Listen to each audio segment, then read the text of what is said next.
Please take your seats so that we may begin. Please take your seats at this time.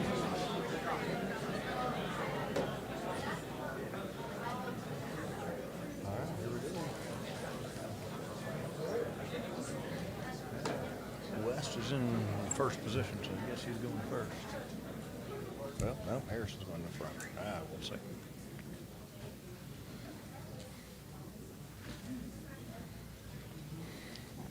One, two, three, four. Okay.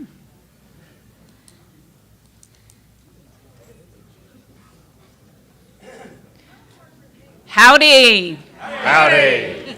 Let's try that one more time. I see some chit-chatting in the back. I may have to call out their name as usual. Nice.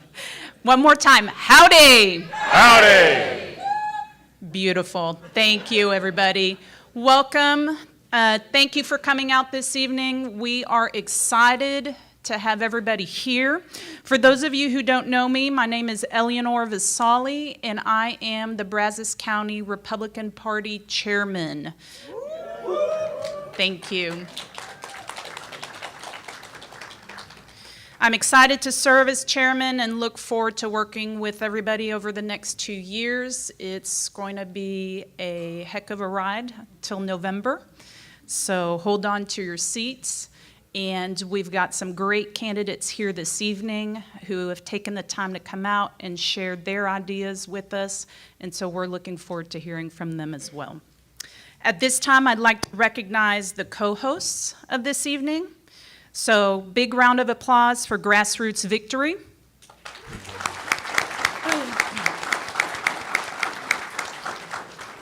And the Republican Party of Brazos County. A big thank you to our sponsors, and I'm going to list them all in one go.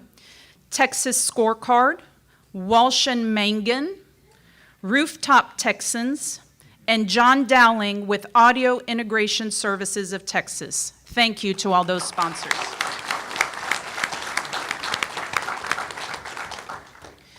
Now, as you've made your way in tonight, you've probably seen quite a few people with some great-looking name tags, and they are part of the special planning committee that has put all of this together for you this evening. So to thank those on the planning committee, if you could please stand when I call your name quickly. Mark Kopic, Brian Hammond, Tom Hammond, Susan Lucas, Carol Nichols, Marianne Quimby, Jody Quimby, and Paul Rieger. Thank you to this planning committee.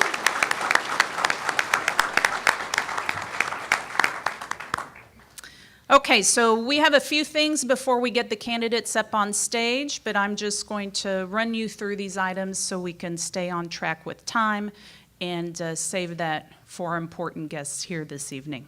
So at this time, I would like to call up, in order to lead us in our invocation, is Jody Quimby. Oh, sorry. He is identifying as Mr. Jody Quimby this evening. Sorry about that. That's my nerves. It's a great crowd tonight. Please rise and bow with me as we pray. Lord, we come to you to be in your presence this evening, to acknowledge and praise you for being the one true and living God Almighty, and for sending Jesus Christ, the Redeemer of mankind. We ask forgiveness of sin that we may know your peace in our heart and be able to understand what we hear this evening and make our decisions about who will lead us into the future.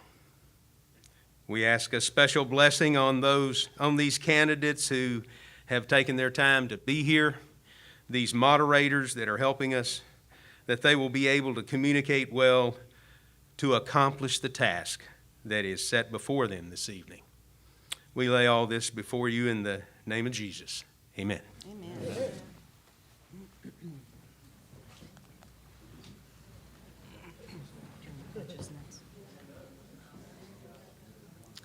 And at this time, if you will please stand, we will have Mr. Jody Quimby's lovely wife, Mrs. Marianne Quimby, lead us in the national anthem.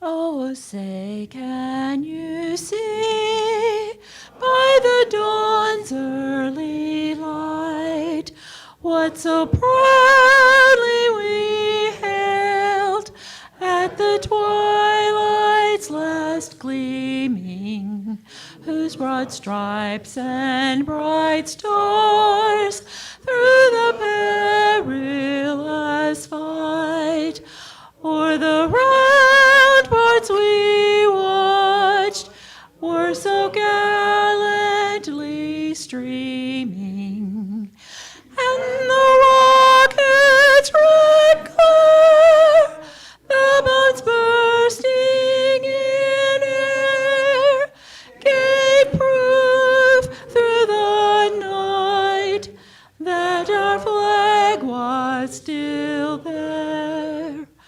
Oh, say does that star-spangled banner yet wave o'er the land of the free and the home of the brave?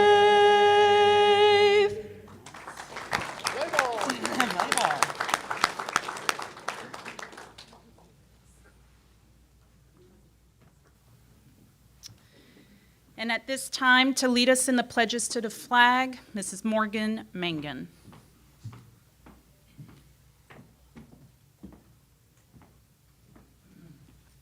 I pledge allegiance to the flag of the United States of America and to the republic for which it stands, one nation, under God, indivisible, with liberty and justice for all. Honor the Texas flag. I pledge allegiance to thee, Texas, one state, under God, one and indivisible.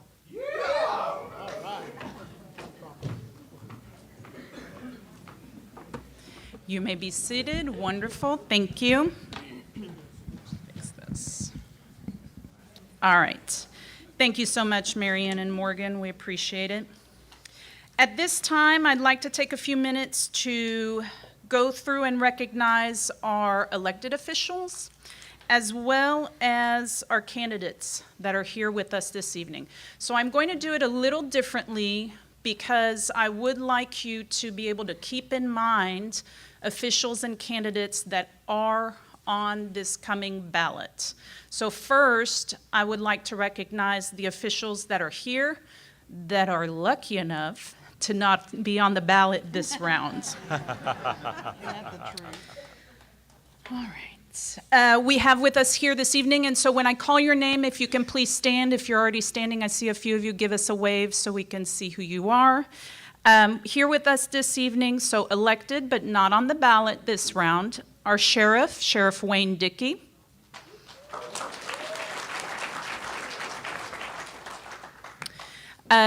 College Station City Councilwoman Elizabeth Kuna.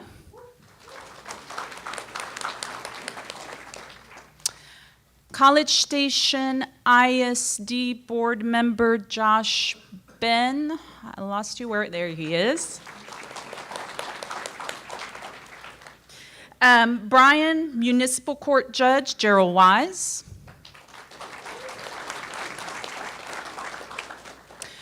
Is there anybody that I have forgotten who is lucky enough to not be on the ballot this round?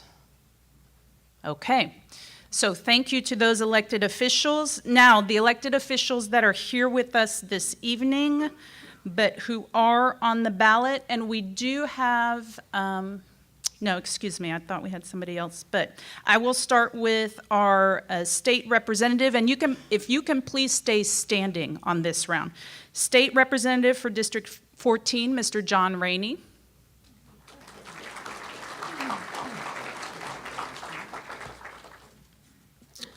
District Clerk Gabriel Garcia.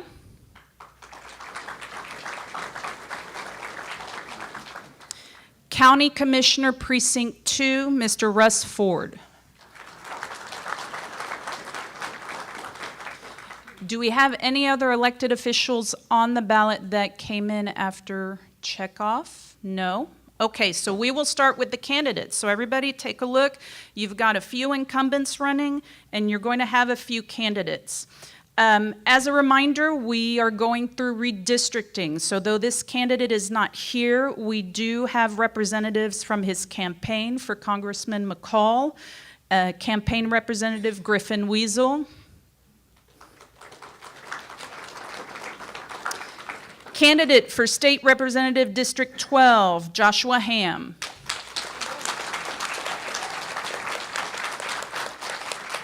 Candidate for State Representative District 12, Ben Bias.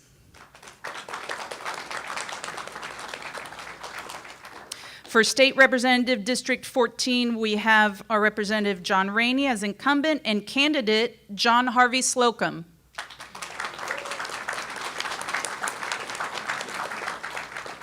Candidates for County Court at Law Number 2, Roy Brantley. Please stay standing so everybody can keep an eye on you. And also candidate for County Court at Law Number 2, Mark Maltzberger. For the Office of District Clerk, Treasurer representing the campaign of Crystal Kelly, we have Josh Ben representing Crystal Kelly. Incumbent Gabriel Garcia for District Clerk. Candidates for District Clerk, Margaret Meese. Candidate for County Commissioner Precinct 2, Ronnie Vituli Sr. Candidate for County Commissioner Precinct 2, we have our incumbent Russ Ford. Candidate for County Commissioner Precinct 2, Chuck Conderla. And we're still going for County Commissioner Precinct 2, candidate Silas Garrett Jr.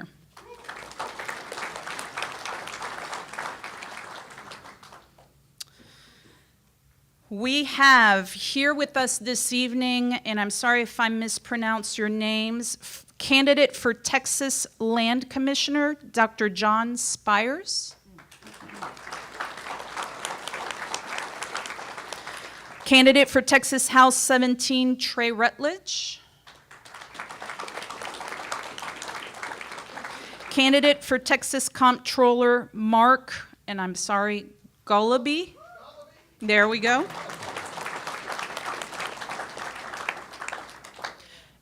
Anybody that I have missed?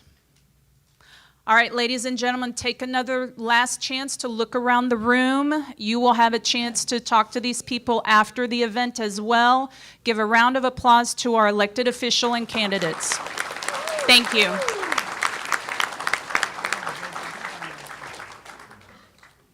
The most important thing we can do is be informed voters. And I know if you're here this evening, often what is true for myself as well is other people come to you, right, and rely on your opinion and information. So we've got a long ballot this March. You've also got some propositions. So make sure you find that information and get informed for your votes. All right, at this time, I am going to introduce our moderators and timekeepers. All right, timekeeper, I guess I'm doing a little okay on time. First moderator that I will introduce is Miss Connie Burton.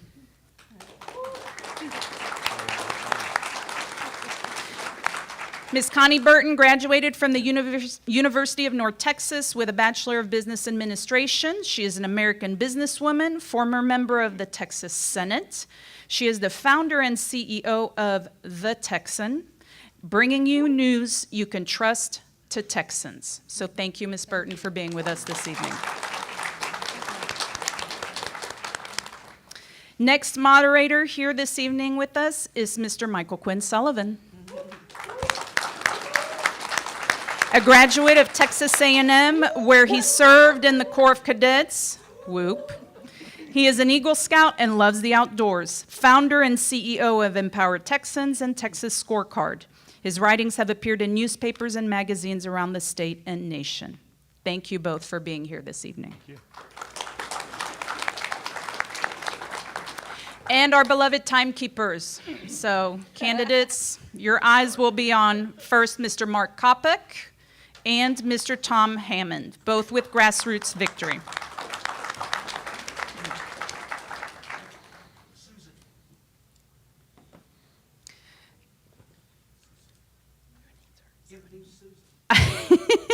I'm giving you a look because I have a script, and I'm more afraid of the person who wrote the script.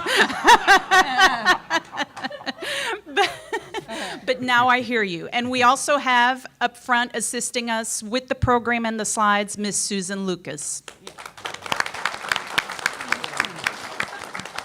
Thank you, Mr. Jody Quimby, for the assist. All right, so at this time, Ms. Carol Nichols, if you would like to come up and introduce the candidates and give them their very important instructions.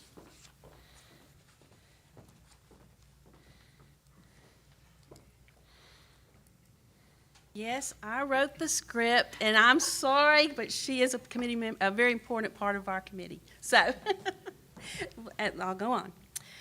Our team tries real hard to bring you these forums. If you remember, we brought you these Congressional District 17 forum a couple of years ago.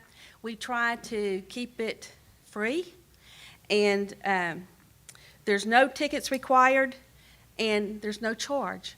And we try to do that because it's we feel like it's a public service that we want to bring to Bryan College Station. And so this is one thing in life that really is free. So just want to let you know. The Grassroots Victory Texas and the GOP Executive Committee, we try to stay neutral in these primary elections. It's sometimes really hard, but we want to give a fair shot. We come to these forums and we want everybody to have a fair shot. So we are trying to keep everybody equal on the same level on timing and stuff like that. We invited all candidates to in the governor's race to this forum. And we are really thrilled to have the 4 gentlemen that came and that are here. And we're just thrilled to death to have you here in Bryan College Station. There was actually 5 that were confirmed, and Paul Ballou, at the last minute, had to drop out because of COVID. He's in quarantine right now. But we're thrilled to have the people that we have here, and can't wait to hear from them. Now, it takes a lot of courage and a lot of sacrifice from these men and their families to run for office, throw their hat in the ring, put themselves out there. And so tonight, we want to make sure we welcome them and that we give them a big round of thank you, from a big Bryan College Station round of thank you for them being here tonight. So if you would.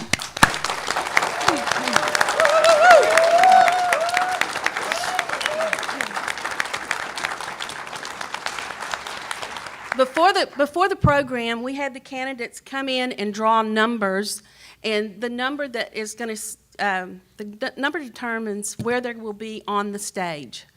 And I'm going to introduce the candidates in that order. So it's a fair drawing. All right, the number 1 is Danny Harrison, who'd come to the stage.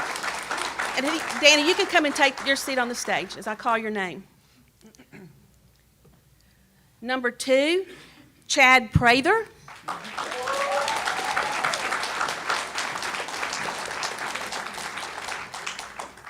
Candidate 3, Alan West.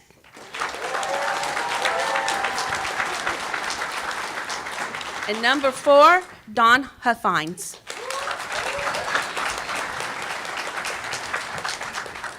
Thank you guys again for coming and letting us drill you a bit. All right, I'm going to go over the instructions. Because we don't want to keep you guys here all night, and we know these guys could probably talk a long time.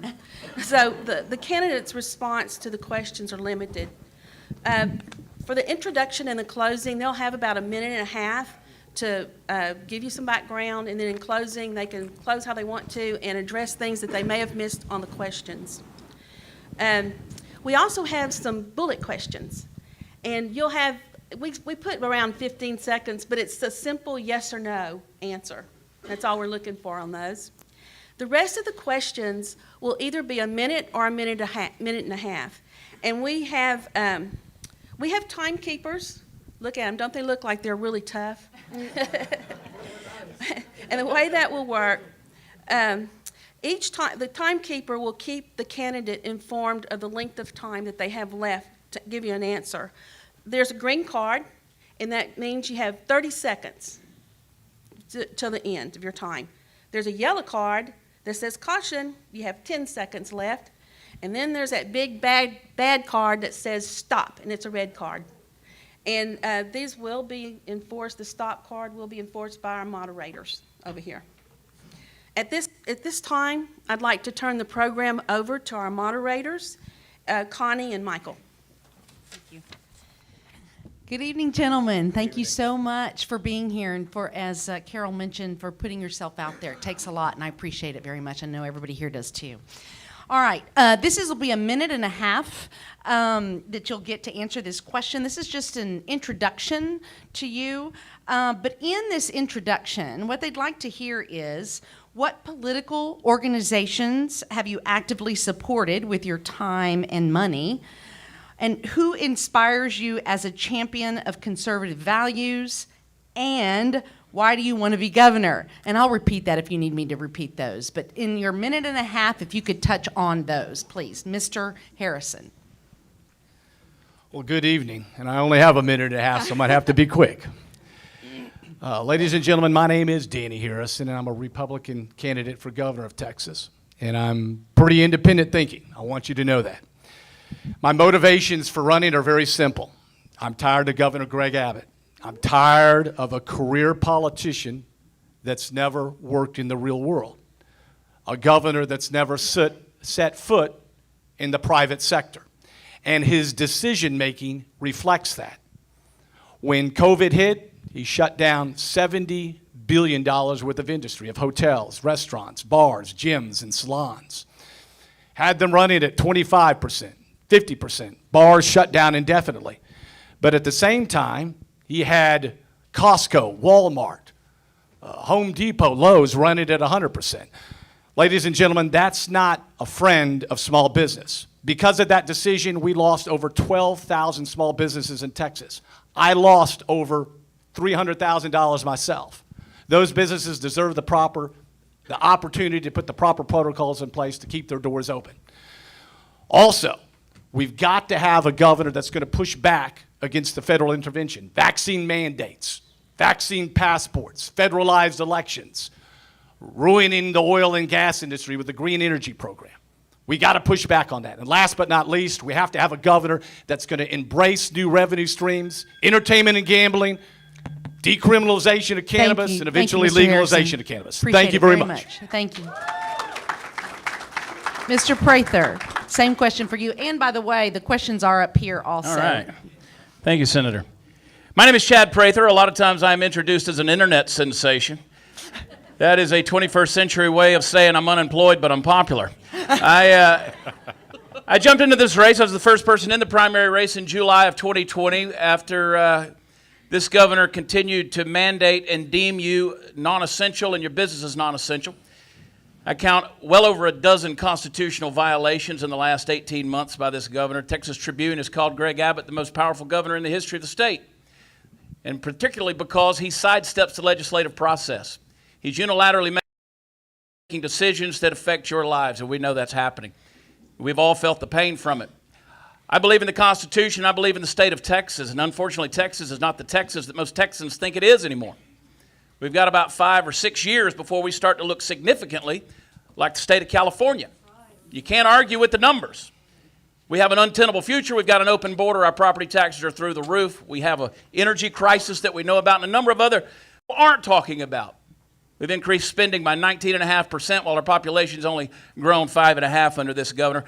That means government has expanded and grown so big that it's an untenable future for Texans. I want us to be a constitutional sanctuary state. I want us to make sure that if life is done on Texas soil, it's done with liberty, it's done with freedom. It's a pleasure to be with you. Enjoyed being with you tonight. Thank you, Mr. Prather. Mr. West.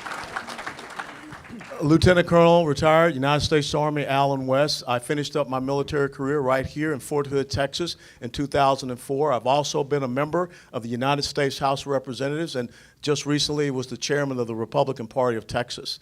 My ideological mentor when it comes to constitutional conservatism is a man by the name of Booker T. Washington, a man that was born into slavery. And if you've never read his autobiography, Up From Slavery, you should read that. He had a three-point plan for conservatism, and that was education, entrepreneurship, and self-reliance. And the reason why I just adore Booker T. Washington, because here was a man born into slavery. He didn't ask for reparations, he asked for an education. Here was a man that could have been a victim, but he decided to be a victor. And that's the thing that we need to focus on here in the great state of Texas. Texas is a place where we make victors. We don't make victims. I do not want to be the governor of Texas, but I feel there's a call to be the governor of Texas because warriors move to the sound of the guns. Warriors understand where the criticality and the critical moment is in the life cycle of their great constitutional republic. The place that many of us here that served, we took an oath to this great place. And the fight for the United States of America is not on Capitol Hill. The fight for the United States of America is right here in the great state of Texas. We're the tipping point. So goes Texas, so goes the United States of America. And so goes America, so goes the free world. Therefore, so goes Texas, so goes the free world. Thank you, Mr. West.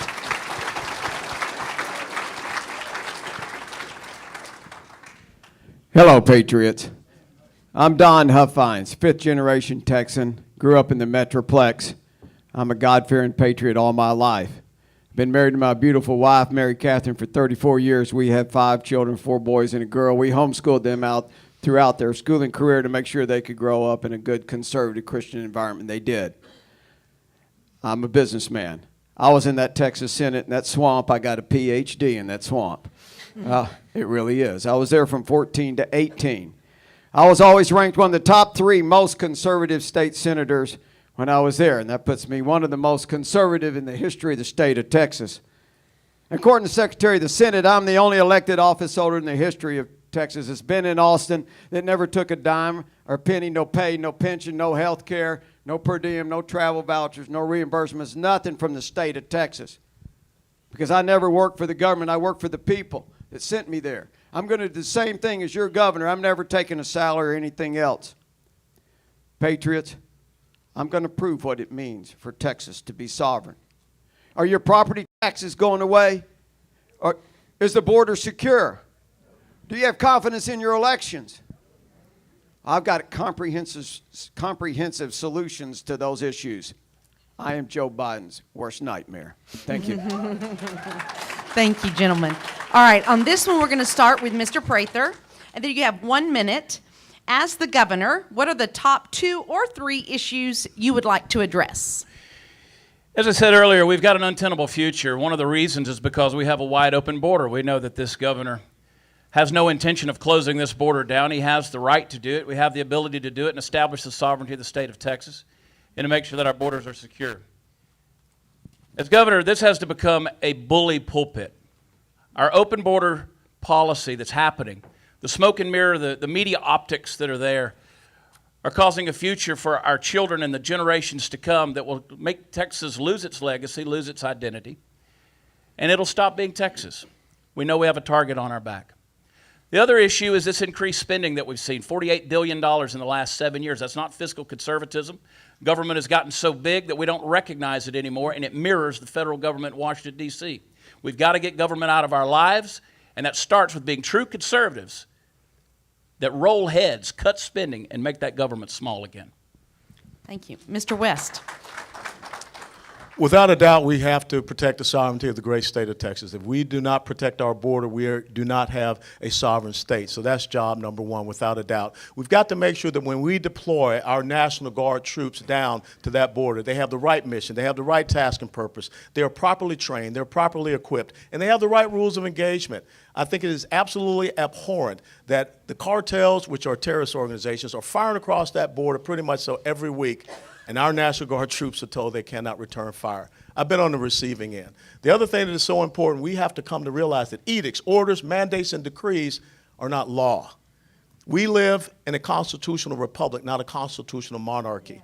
And when you think about the executive overreach that we have experienced from this governor in this past year or two, it has to end. Every single one of you is essential. And I will make sure that the most essential thing that you have is your liberty. And I will protect that liberty, being it your medical freedom and your educational freedom. Thank you. As I said, we're being invaded. This is a premeditated attack on Texas. The border is wide open. It's more open than it's ever been. I've got a great plan to secure it, but the key to my plan is I'm never asking permission from the federal government to secure the Texas border. It's not necessary. Article 1, Section 10 of the Constitution clearly gives the governor the authority to do what's necessary to stop this invasion. Are you tired of renting your home and your businesses from the government?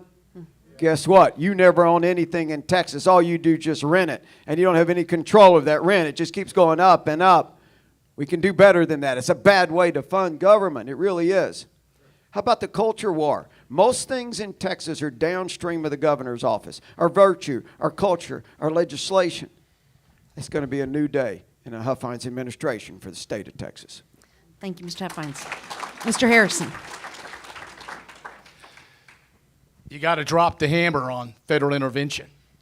I mean, my God, vaccine mandates? Are you kidding me? Vaccine passports? Seriously? I'm not opposed to vaccines or mandates. Excuse me, I'm not opposed to people taking the vaccine. I'm just opposed to mandates. Simple as that. Don't force it down my throat. We have to push back against destroying the oil and gas energy with the green energy program. All right, we've got to do it. That's a top priority. We have to drive down property taxes. I've got a plan to do it. I look forward to talking about it more. It's going to be a tax swap, but also broadening our tax base by eliminating billions of dollars of sales tax exemptions. Also, you've got to have voter integrity. Without it, you've got nothing. If you don't have a vote, you've got nothing. And last but not least, and I've talked about it, and this is what separates me from the rest of these candidates, we've got to bring in new revenue streams, and we'll talk about that more here. Thank you. Thank you. All right, we're going to start with Mr. West on this one. Again, 1 minute. How should the state of Texas produce the best educational outcomes for students? Well, the first thing is that you said outcomes. I don't agree with outcomes. I believe in equality of opportunity. And a good quality education leads to equality of opportunity. And what we see happening right now in the state of Texas and all across the United States of America is too much of this cultural Marxism. That's what it is. We can call it critical race theory, but they'll just change the name. So we've got to get rid of cultural Marxism, not just in our elementary school, middle schools, and our high schools, but in our colleges and universities. We also need to make sure that this social, emotional learning is out. The most important thing that we can do is prepare our kids to be critical thinkers and contributing members of our society. We've got to get back to the reading, the writing, the arithmetic, the history, the civics, and we have to start going back to what I remember the old school way. We used to have automobile mechanic. We used to have, the wood shop and things of that nature. Not every kid needs to go to college. The reason why the left wants them to go to college, so they can turn them into little Marxists. That's not going to happen. We're not going to be funding independent school districts that want to push Marxism. Thank you. Mr. Huffines.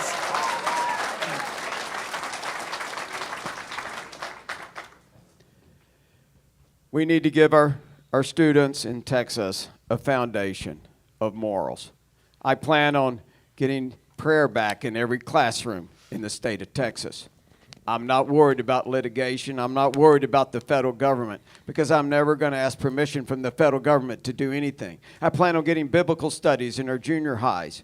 We are educating too many students that do not have morals. They don't have any foundation to lean on. I'm a champion of school choice. I'm the one that wrote the legislation in the Texas Senate. I'm a businessman also. Competition always improves everything. It lowers the price and improves the quality. It's certainly going to do that with our government school system.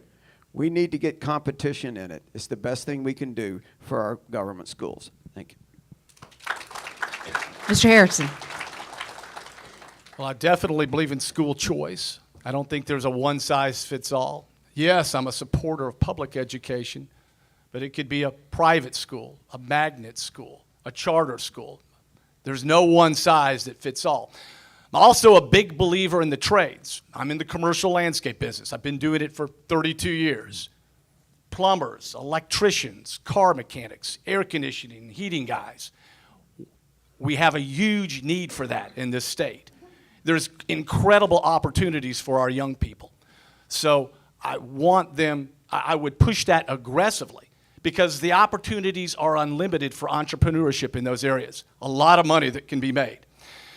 And also this incredible liberal narrative that's being pushed amongst our public education. It's weird, it's bizarre. I won't stand for it. I want our school teachers and everybody to stand up and be proud of America, be proud Texans, and I'll fight till the bloody end to make sure that happens. Thank you. Mr. Prather. Our public school systems are not education systems. They're built on the Dewey and Mann system of humanism, and they're churning out little socialists, sending them off to colleges and universities to be pushed around ideologically by tenured professors who have spent their entire life in academic bubbles, never testing their wild-eyed progressive theories in the real world, and when they graduate deeply in debt after 4 or 5 years, they have a degree in undecided. So what we've got to do is burn the entire system to the ground. We have to begin again. It is corrupt. We know that it is wrong. It is an indoctrination camp that's brainwashing our children.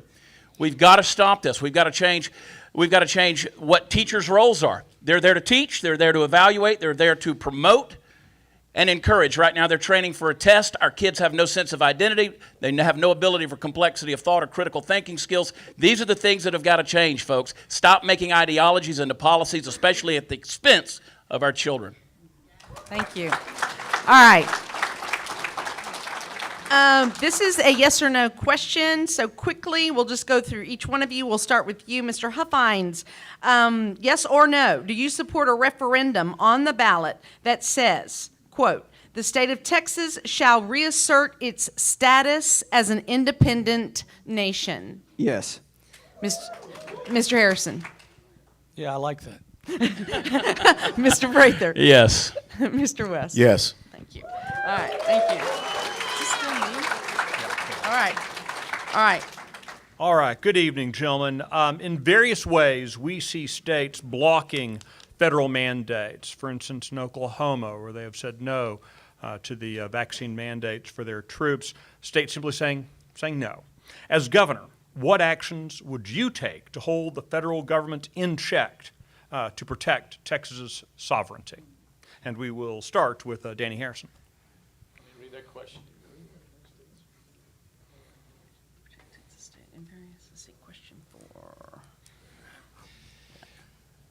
If there is a mandate, I'm getting pushed, like, for example, we're getting employers that are being told that they have to do a vaccine on their employees.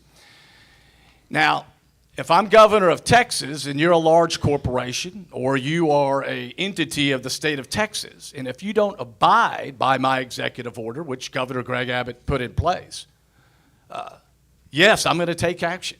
I'm going to pick up the phone and I'm going to call the president of AT&T. I'm going to say, hey, what's going on? What are you doing? And then I'm going to take the next necessary steps to choke them out. Do whatever I have to do, whatever is in my toolbox. If you are head of a hospital and you're getting funding from the state of Texas, I'm going to remove you from your office if you don't abide by my executive order. I'm not going to stand here and take crap from the federal government on these types of issues. Not just on mandates, on vaccine mandates, but any type of issue like that. All right, thanks. Thank you, Mr. Mike. Prather. There's a big target on the back of Texas right now by the federal government. They want Texas to fall. That's why when you turn on the television, you see the southern border crisis. You don't see it in New Mexico, Arizona, or California. You see it in Texas. They're being brought here, these illegals. They want Texas to fail. That's one of the reasons why House Bill 1349, which is the Texit bill, needs to be on a ballot. It's not a secession vote. What it is a pathway to secession whenever we know that Washington, D.C. and the federal government's overstepping its bounds. When we become a constitutional sanctuary state, truly express the 10th Amendment and our sovereignty, then we have the ability to hold Washington, D.C.'s feet to the fire using our size, our economy, our leverage, our power, our people, our population, and our sense of identity. Washington, D.C. doesn't want to be put back on that track. We have to force their hand, and we have the size. We're the last bastion of freedom big enough in the United States with the ability to do that. California's fallen, and the rest of the nation is looking to Texas. Mr. West? Article 1, Section 8 of the United States Constitution lists about 16 to 18 specified duties for the federal government. And the 10th Amendment says that all of those duties not delegated to the federal government are reserved to the states and to the people. There's also the Supremacy Clause in the Constitution. The Supremacy Clause has two very important words, pursuant thereof. The federal government is supreme over the states as long as they're doing things that are pursuant thereof to the Constitution. When they're not, states have the ability, have the right, have the duty to constitutionally nullify edicts, orders, mandates, and creeds that are coming down. Article 4, Section 4 of the Constitution, which is the guarantee clause, two things that the federal government is supposed to guarantee to every state in the Union. A Republican form of government, which means respect of your individual rights, freedoms, and liberties, and the rule of law, and to protect every state in the Union from invasion.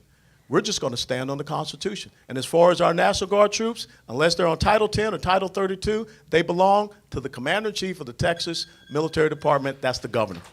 Thank you, Mr. West. Mr. Huffines. I'm not asking permission from the federal government to do anything. I'm not. Yeah, I'm here to prove how sovereign the state of Texas can be. It takes courage. It takes leadership. Leadership skills, that's what my campaign's about. Leadership, no excuses.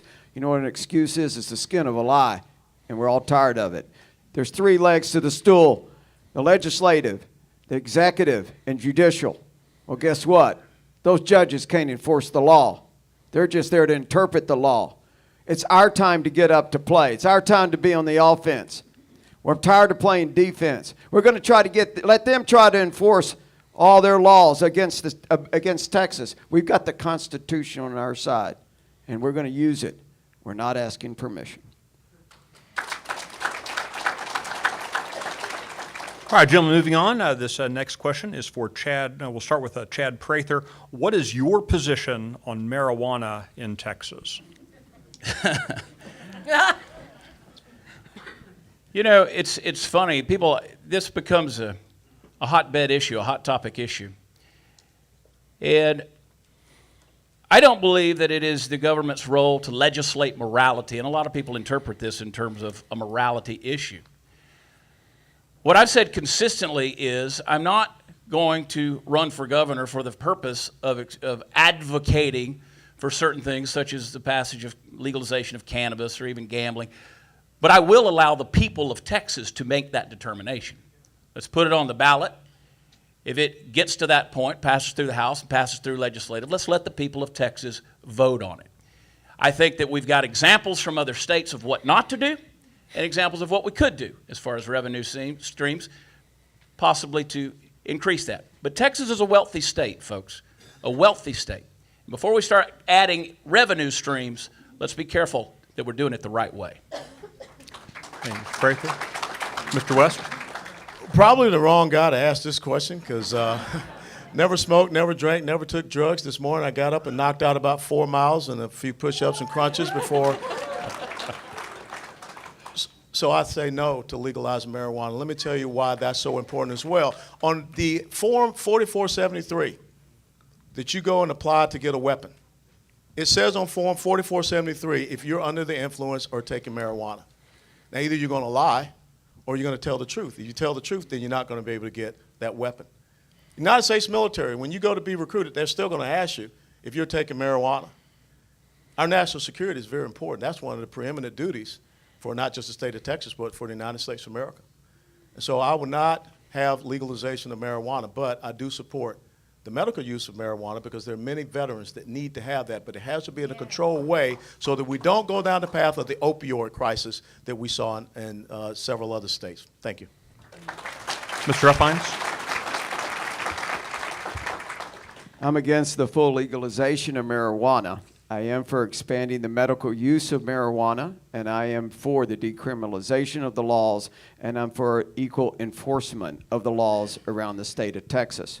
It's not equitable that someone in a rural area gets a much more severe punishment versus someone in an urban area. We don't need the whole society. Have you traveled to the states where it's legal? I mean, really? So many people are walking around stoned all the time in Colorado. And why would we want that here? Texas doesn't need more revenue. The government never has enough of your money. It's not about the revenue we bring in. It's about how much we spend. So we don't need another revenue source. Thank you. Thank you, sir. Harrison? Well, let me make it clear. I love the question. First of all, I don't smoke cannabis. But when I see the opportunities financially, first of all, I see the opportunities where we are the #1 agricultural state in the nation, one of the largest in the world. I'm thinking to myself, why don't we just treat it just like soybean and cotton and ship it all over the world? It's a major economic decision that can have major impacts on our community. But at the same time, I see where we have the opportunity to protect our young people. We have a lot of young people that access cannabis, just like when you were a young person. You probably drank alcohol below the drinking age. I'm just saying, hey, if we can regulate it, get out of the hands of the drug dealers, and put it in a regulated market, if they do access it, at least they access it from a regulated market and not a drug dealer. Thank you, sir. All right. Now we're going to move on to immigration and border security. We're going to start with Mr. West. This is a 1-minute question again. Only a portion of the border wall is built. What would you do to ensure the wall is completed? Texas shares a 1,254-mile border with an unstable country. Mexico does not control those border provinces. The Trump wall is only 145 miles. What Governor Abbott's been talking about is a chain link fence, and the other thing is a 1.7-mile border wall that he's worked with some private people. It is important that we have a physical barrier, a physical obstacle, but it does not have to be like Hadrian's Wall from the Roman times in England. What you do need to make sure is that you have certain areas of that wall so that you can channel people into areas where you can control with the military that you put down there, the Texas Military Department, with the right mission, task and purpose, and rules of engagement. So I will make sure that we continue to do what is necessary. And having served in the United States Congress, I understand this. When you appropriate something, that's law. You cannot stop it by executive order. So once again, Joe Biden has done something unconstitutional. We're going to find out where that material is. We're going to continue on. We're going to find out who those contractors are who have already been paid, and we're going to do what is necessary to put that wall up where it's needed. Thank you. Mr. Huffines. We're going to spend in my administration about $3.5 billion to complete that wall.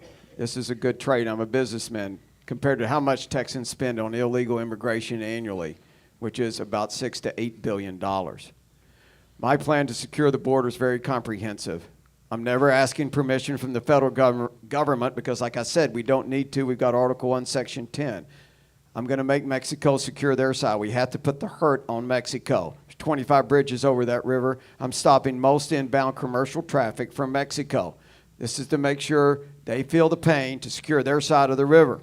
Every road that leads to those bridges you paid for, that's Texas roads. You maintain them, we can unmaintain them. We can do what we want.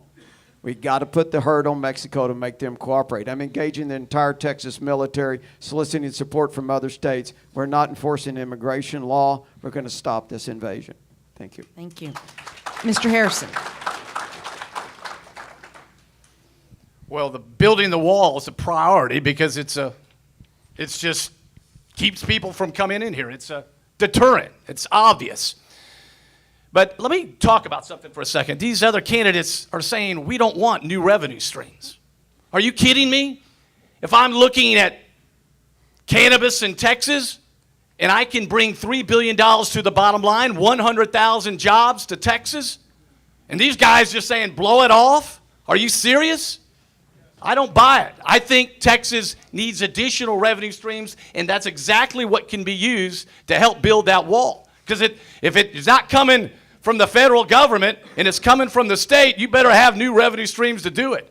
And to sit there and say we don't need new revenue streams when we have so many financial needs, building a wall, we have $100 billion in pension liabilities, and you're telling me you don't want new revenue streams? Come on. We have to take advantage of it. We have to be smart. Thank you. Thank you. Mr. Prather. Yeah, we need to build a wall wherever it's feasibly possible in order to control that. Now, to Mr. Harrison's point, we spend $124 billion every 2 years on something called operational fund transfers. You don't even know what that is. I'd say that's a lot of income. We rank as a global leader in terms of oil and gas and energy production. We provide 40% of the nation's oil, 26% of the nation's marketable natural gas. We have revenue streams. This governor spent $48 billion increased on top of the budget in the last 7 years. So let's cut some spending, we'll get revenue stream. Yes, we need to absolutely build the wall where it's physically possible in order to have it on purpose so that it does funnel that traffic to a certain place. But then at that point, we need to have a human wall. We need to have a clear mission given to these folks who have sworn an oath to secure that border. Whether it's Texas National Guard, State Guard, our civilians, our militias, we have got to make sure that they're empowered to say no and build a human wall as well as a physical barrier. Thank you. All right. You're going to get a minute and a half on this question. We'll start with Mr. Huffines. With the exorbitant cost to taxpayers associated with the increase in illegal crossings at the Texas border, what will you do as governor to stop this injustice to Texans? We're talking about the cost here specifically. Well, the first thing we're going to do is secure their border. And that's why this election is probably the most important election in the history of our country, or certainly one of them. Certainly it's the most important in 22, because the federal government has never secured the border. They never will. They never have. The only chance we have of securing the border is with a courageous governor of Texas. It takes leadership, courageous leadership. Even when Trump was president, we didn't secure the border. Well, I'm going to make sure that this border is secure. It's the number one issue. This is a premeditated attack on Texas. But there's two things that attract illegals here: our education system and the jobs. I've already got the bill ready to go to get E-Verify. If you employ one person in the state of Texas, you're going to have to get them E-Verified. We're also going to make sure we do an accounting of all the illegals in our government school system. And there's hundreds of thousands. We think it's 400,000 to 500,000 right now. You're having to pay to educate. And we've done this for years after years. You're spending $6 to $7 billion educating kids that aren't supposed to be here. I'm going to do an accounting of that. We're going to push back on that as hard as we can. We're going to make sure we convince the folks, that these illegals that are here, to self-deport themselves to go home. We're going to get them out of our universities right now. They get in-state tuition. And that's an easy fix. This is all an easy fix. Thank you. Thank you. Mr. Harrison. We spend $6 to $8 million a month, because we will apprehend them the moment they come in, and we will take them right back to the other side of the border. We will do the job that the Border Patrol is supposed to do. Let me repeat that. We will engage, we will treat them in a humane fashion, and we will immediately take them back to the other side to Mexico. We don't need to get into the business of taking care of them, feeding them, medical costs and things of that nature. You've got to shut it down, and you've got to be very proactive about it, and you're going to have to go head on with the federal government. There's no other way to do it. And I expect, if I'm governor, you will be working hand in hand with me to make sure that happens. Because what's taking place is nonsense. So let's build the wall. Let's find new revenue streams. Let's be aggressive. Let's be focused, but let's engage these illegal immigrants, treat them carefully in a positive way, in a humane way, and let's get them to the other side of the border. But we're not going to incarcerate. Don't get involved in that. And do not give them to Border Patrol, where they catch and then release them into society and ship them all over in different parts of our country. Thank you. Mr. Prather. I want to refer back to what I was saying about building a human wall, allowing our law enforcement to actually do the job that they swore an oath to do. We know that we have pressure coming from this invasion at the southern border, but we also have pressure from Washington, D.C. that is making federal law enforcement not do their job and fulfill their oath. We've got to disincentivize the reason people are coming to our southern border. They're not just haphazardly wandering here. They're actually being brought here on purpose. They're being allowed to come here. They may be brought into the state of Texas. We've got to disincentivize those reasons, like the old Tom Bodette Motel 6. We've got to turn the light off. Quit leaving the light on for them. But right now, the health care and the welfare and the education and the college education and the benefits that they're getting is bringing them here, and we're not doing anything about it. So the biggest thing we could do is stop them at the border. When they go to step out, as I've seen the video of National Guardsmen helping them out of the river and into Texas, we say, no, you're not coming in. We detect, we deter, we detain, we deport, and importantly, we defend that southern border. We do need to have certain things that not only disincentivize them, but also will create revenue streams. Let's make sure there are bank transactions for illegals who are doing business at Texas banks, and those transaction fees go into the coffers in the state of Texas. There's many ways to create revenue stream and keep Texas the Texas that you know that it needs to be. Thank you. We've got to pass legislation that enables our constitutional officers, which are sheriffs, to be able to do exactly what these gentlemen said, to arrest, to detain, and to deport individuals, especially when we have a federal government that has abdicated their constitutional duty. What we have to do is make sure these non-governmental organizations that are getting federal taxpayer money to become the travel agencies for illegal immigrants, we have to revoke their licenses to operate here in the state of Texas. The other thing that we must do is we have to designate the business cartels as a terrorist organization, which means that what we can do then is we can go after their resources that are in banks, we can freeze those assets, we seize those assets, we use them for our own border security fund. The cartels, these terrorist organizations, are making $25 to $30 million a week on human trafficking. No, by the way, January is National Slavery and Human Trafficking Month. The #1 state in the United States of America for human and sex trafficking is Texas. The top 2 cities for sex trafficking in the United States of America are Houston and Dallas. We have a drug trafficking crisis as well. A 14-year-old kid in Connecticut died from an overdose of fentanyl. Last year, over 100,000 drug overdoses because of fentanyl. We've got to cut those things off. The other thing is right. We have to tax the remittances of illegal immigrants. The state of Oklahoma taxes illegal remittances at 1%. Texas is 10 times better than Oklahoma. We're going to tax it at 10%. And we're going to use that for our border security fund. Thank you. Thank you. All right. You're back down to a minute to answer on this question. Some of you have hit on this already, but nonetheless, we'll start with Mr. Harrison. The 2020 Migration Policy Institute report ranked Texas the second highest state with illegal immigrants and first in refugee resettlement. Senator Cornyn suggested that Texas was ready to accept up to 10,000 Afghans. What will be your policy on illegal immigrants and resettlements in Texas? 1 minute. There won't be any resettlements in Texas. I mean, that's it. We're not going to take in refugees and stuff like that. And this gets down to that battle, that old battle between the federal government, and the state government. So no, there's not going to be refugees coming here under Harrison administration if I'm governor. But also, I'm just going back to that same thing. I'm not going to be in the business of incarcerating illegal immigrants. I'm going to do the job that the Border Patrol isn't doing. And God bless them they can't do it because the Biden administration's globalist open border agenda. And they're good people, but we've got to do the job for them. And we're not going to get in the business of incarceration. We're not going to spend $6 to $8 million of our taxpayer money to do it. We're going to stop them right at the border and send them right back, and we're going to move quickly and build our wall. Thank you. Thank you. Mr. Prather. We're not going to resettle Afghans or illegals, and we need to stop resettling Californians.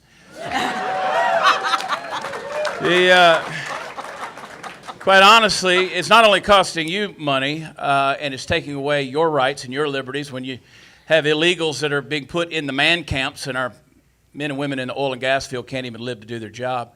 Our hotels are being taken up, and we've got veterans on the street and living homeless, but yet we're putting these illegals in housing. That's got to stop.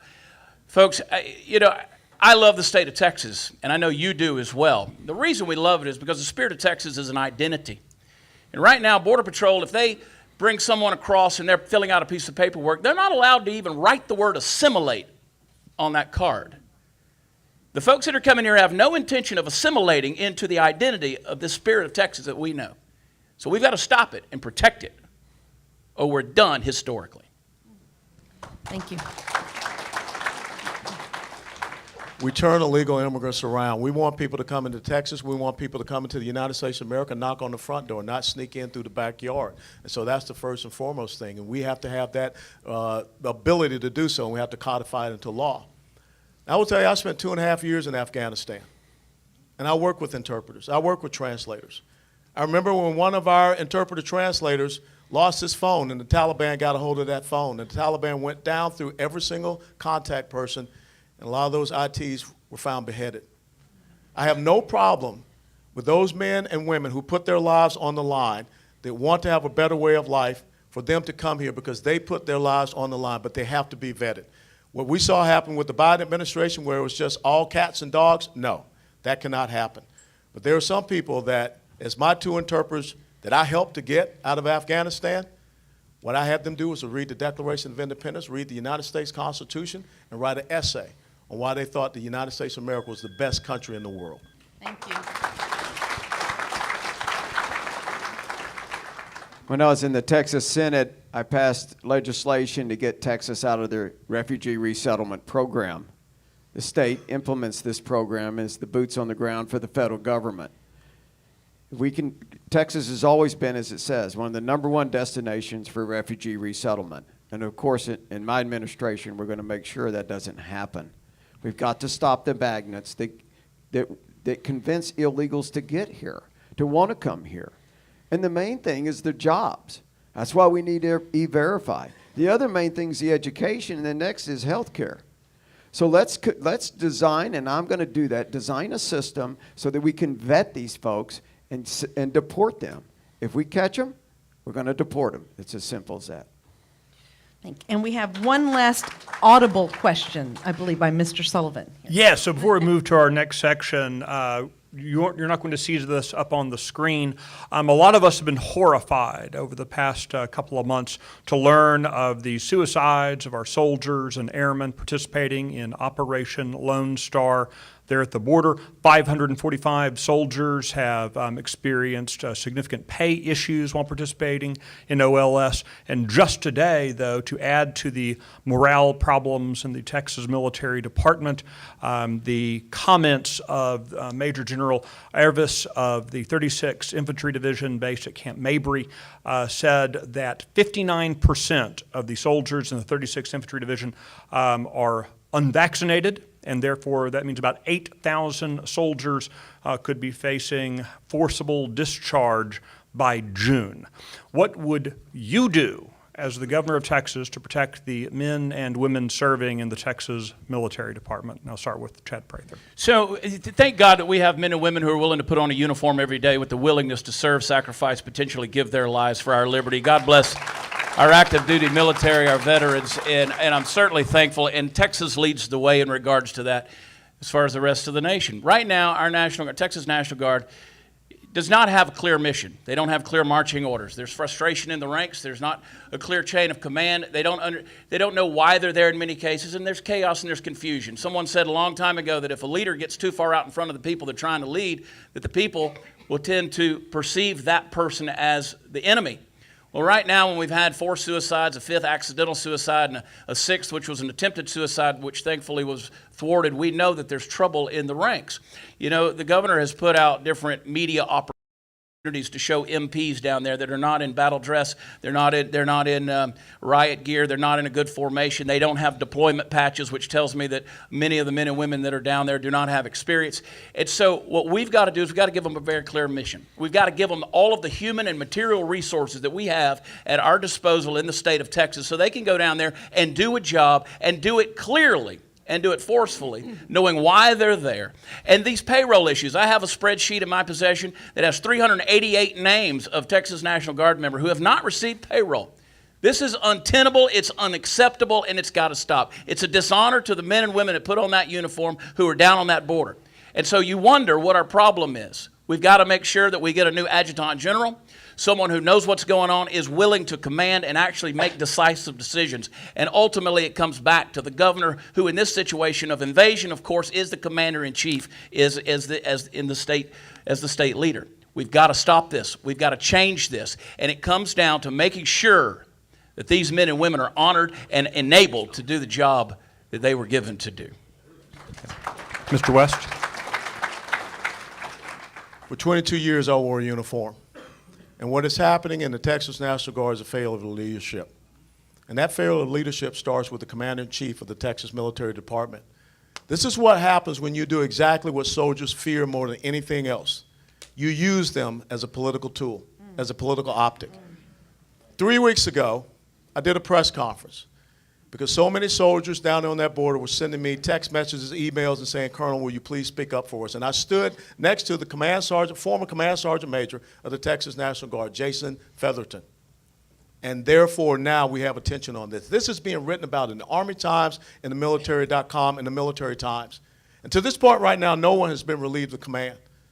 See, if I were the governor, this would not be happening because I have been on that receiving end as a soldier. You're not going to send anyone down there without a clear task and purpose and mission.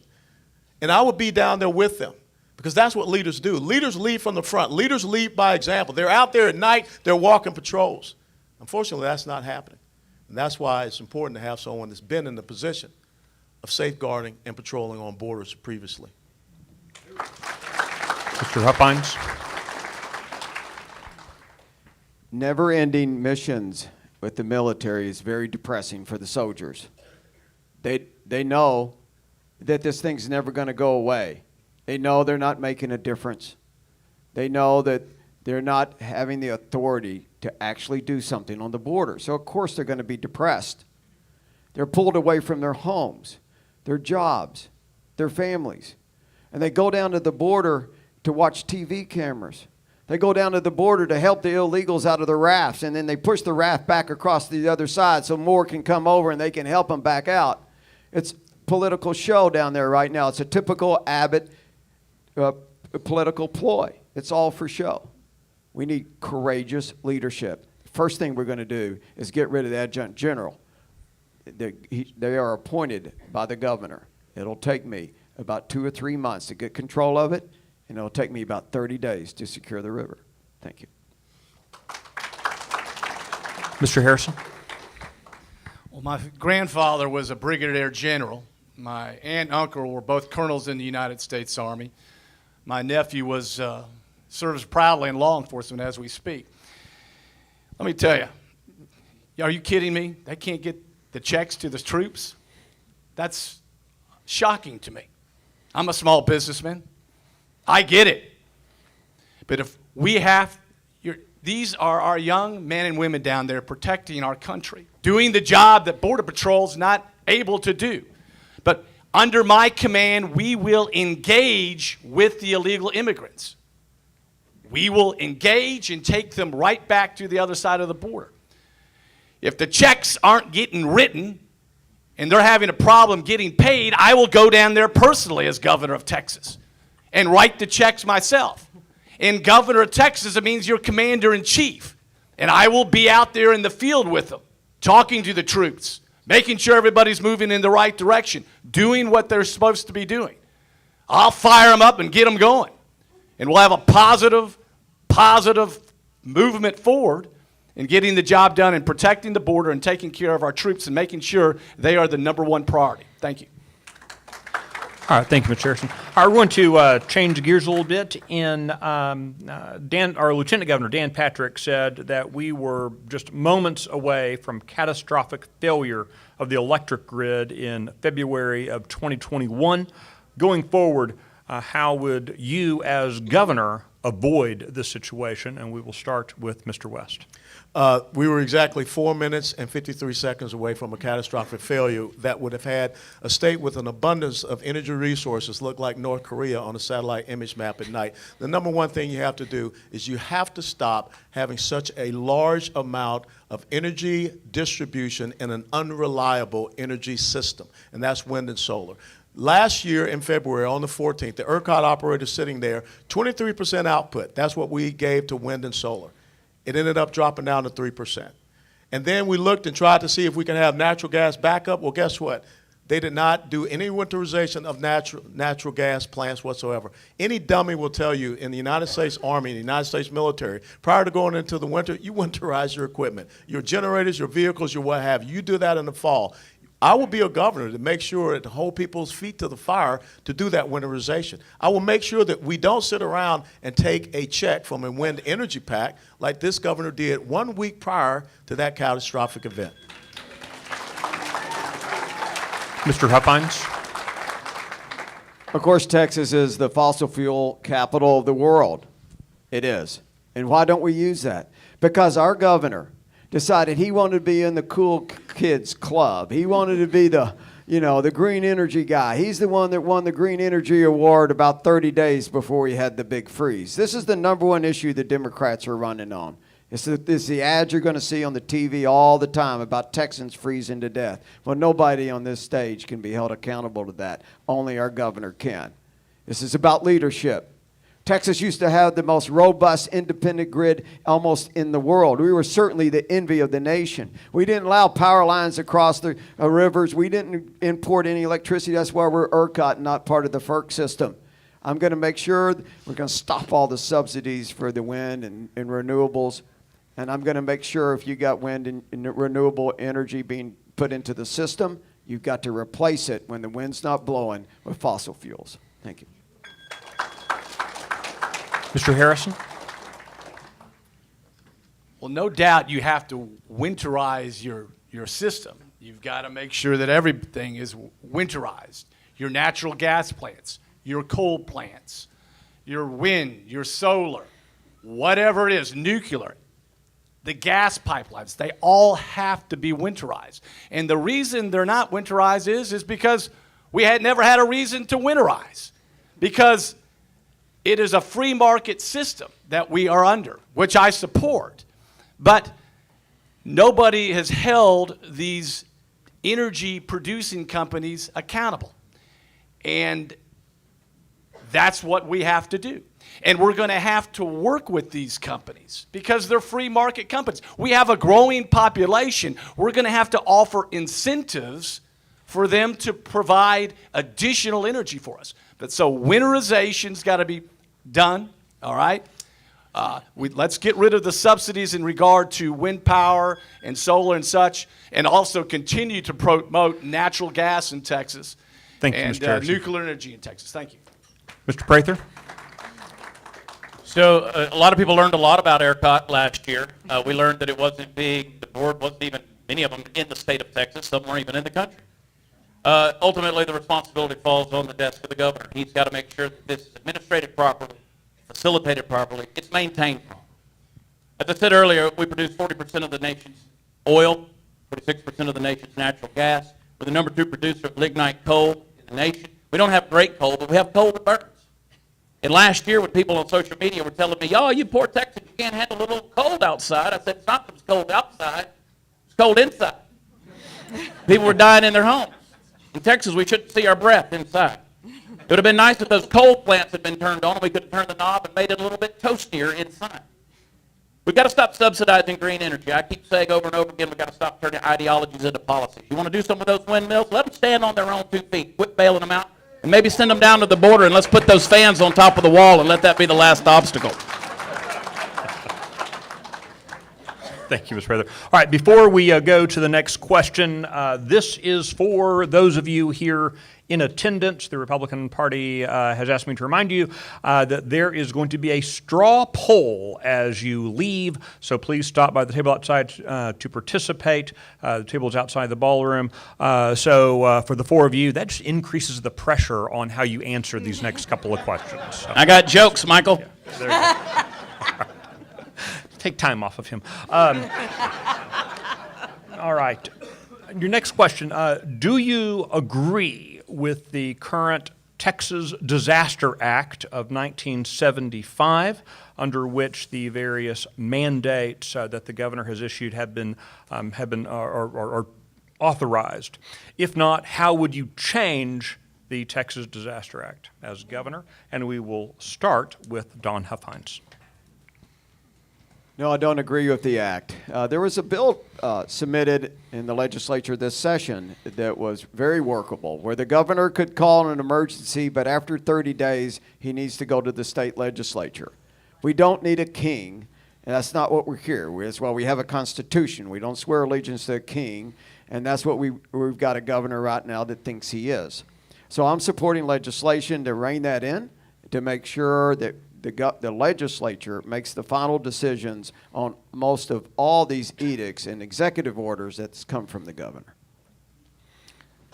Mr. Harrison? Well, I got like so many Texans, we felt the governor's dictatorship.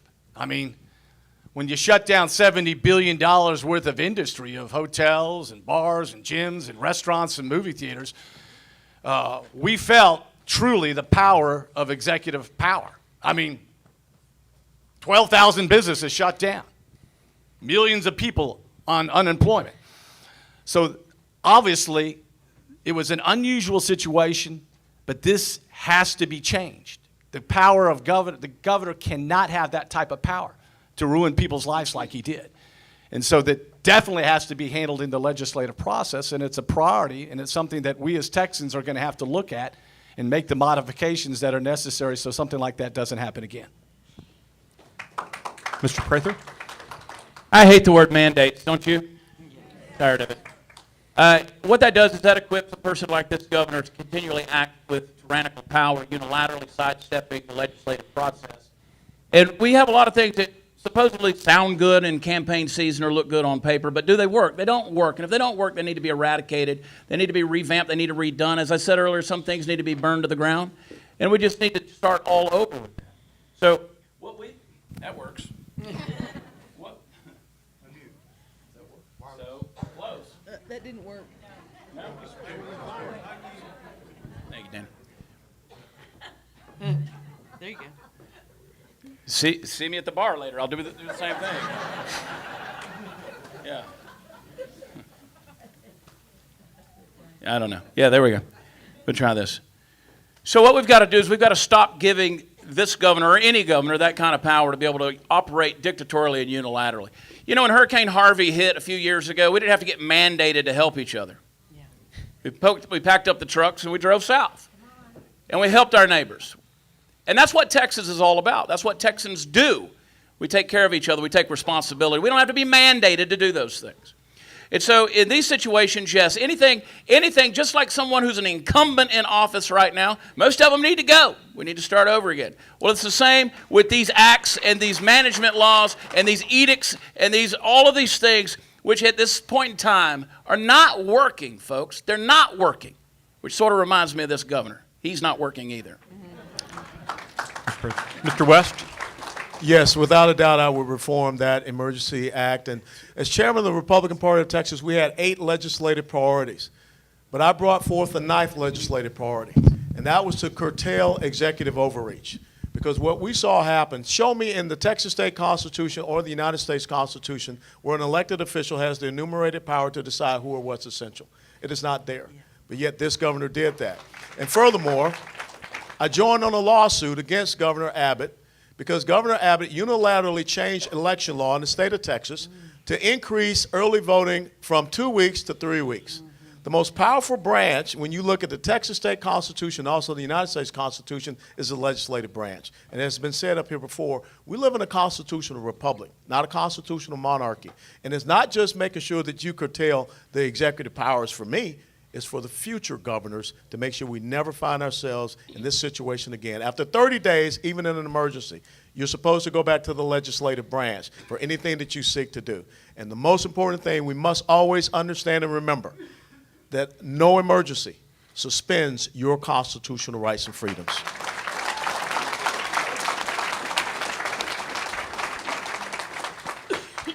The next question, we will start with Mr. Harrison. The federal government has interrupted the availability of monoclonal antibodies, ivermectin, and other life-saving drugs used to treat COVID patients. What would you do as governor to ensure Texans receive these and other life-saving drugs? I would start with talking to the President of the United States. I'd say, Joe, what's the deal? Why aren't we getting the help that we need? I don't know what else to say other than that. I would say, look, we need these types of life-saving drugs to help our citizens of Texas. What the hell are you doing? And what are we going to do about it? And that's where I would start. I'd start at the top. And then if I didn't get any assistance in that area, then I would talk to somebody else, and I would keep pushing to try to get the help that we need from the federal government. And if there's any way that we can produce these types of drugs here in Texas, or working with our universities and our labs and things of that nature, to mass produce, whatever it takes, I'll do whatever it takes to get those life-saving drugs in people's hands. But I'd start with the President of the United States. Mr. Prather? So we've got to quit worrying about this idea that Joe Biden's going to come bail us out. He's not going to do that. And Joe Biden doesn't know where he is right now. So he doesn't care about Texas. He wants Texas to fall. We've got to make sure that we are taking care of ourselves. We're sending $165 million a year to Washington, D.C., $165 billion. We're sending all of this money to Washington, D.C., and for what?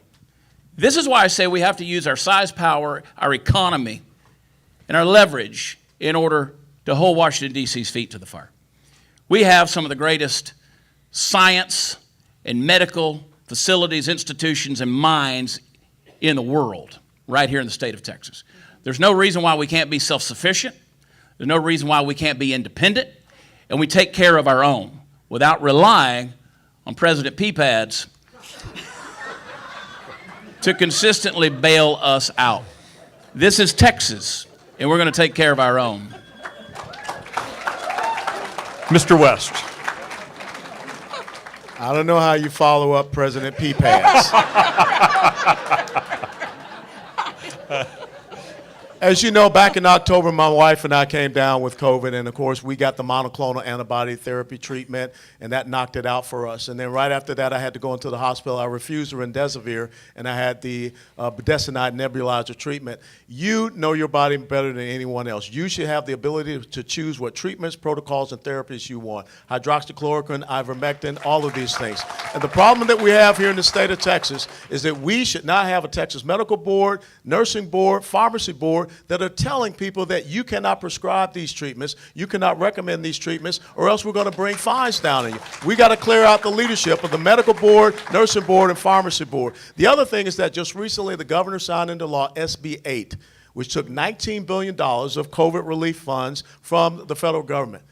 Why did we send those to crony partners? Why do we send those to colleges and universities for construction projects? We could have used that $19 billion to buy monoclonal antibody therapies and all of these treatments right here for Texans. Mr. Huffines? Well, I'm certainly against the vaccine mandates and the mask mandates. I always have been before we even had the Wuhan. It was one of the catalysts that made me decide to run, was the unilateral edicts from our governor. I've never taken the vaccine, and I never will. But if you want to take it, you can take it 1,000 times. I don't care. I'm here for your medical freedom. I don't even care if you walk around in a spacesuit.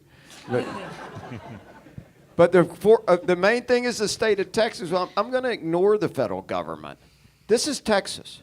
We're going to do what we need to do to take care of Texans. If we need to buy up the world supply of every potential drug, we're going to do it, and we'll distribute it to Texans. And as Colonel said, the governor's responsible for the appointments of the medical board, the pharmacy board. This is about leadership and putting the right people on the boards to make sure they have Texans' interests at heart and not the lion Fauci.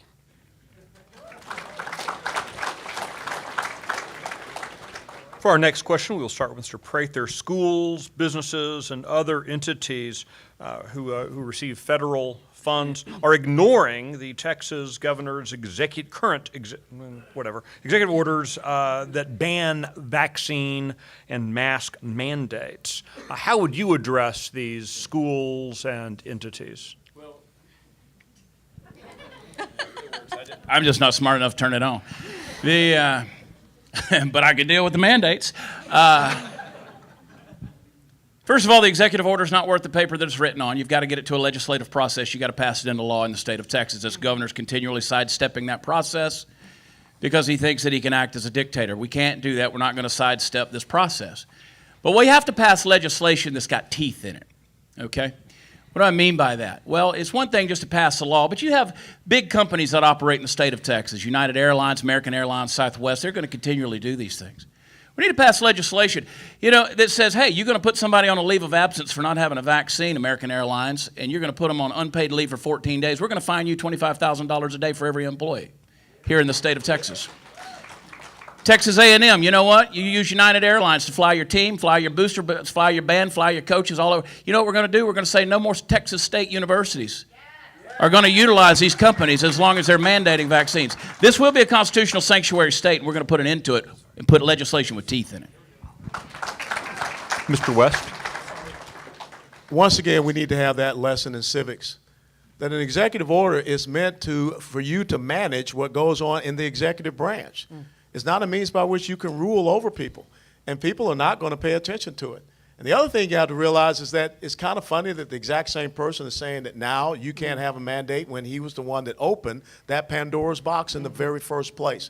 So we never will go down that path. And you're right, we need to follow the example that happened in Georgia and it happened in Florida, where their respective governors called for special sessions to bring people back to pass legislation, as Chad talked about, because legislation that you sign into law, it has teeth and it has meaning. And there are consequences and ramifications if you break law. So we've got to go back and get a governor to realize you can't sit back there in the governor's mansion and be like Pharaoh Ramses in the Ten Commandments and say, so let it written, so let it be done. You've got a legislative branch. You have to use the legislative branch and stop trying to rule over us by edicts, orders, mandates, and decrees. Thank you. Mr. Huffines?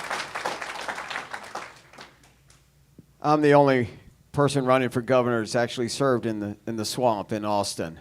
And I can tell you this, the governor of Texas can get almost any bill done anytime he wants. I've called for a special session to make sure we get legislation passed to stop the vaccine mandates. This is an easy fix. This can be done very, very easily. And look, if I say something, we're going to get it done. If I issued an executive order to a school district, for instance, and they decided to ignore it, it will be the worst mistake they ever made.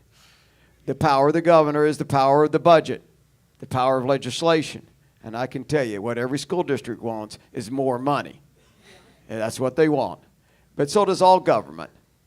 And so when I issued that order, I would never do it unless I knew how I was going to back it up. That's Leadership 101. Thank you. Thank you. Mr. Harrison?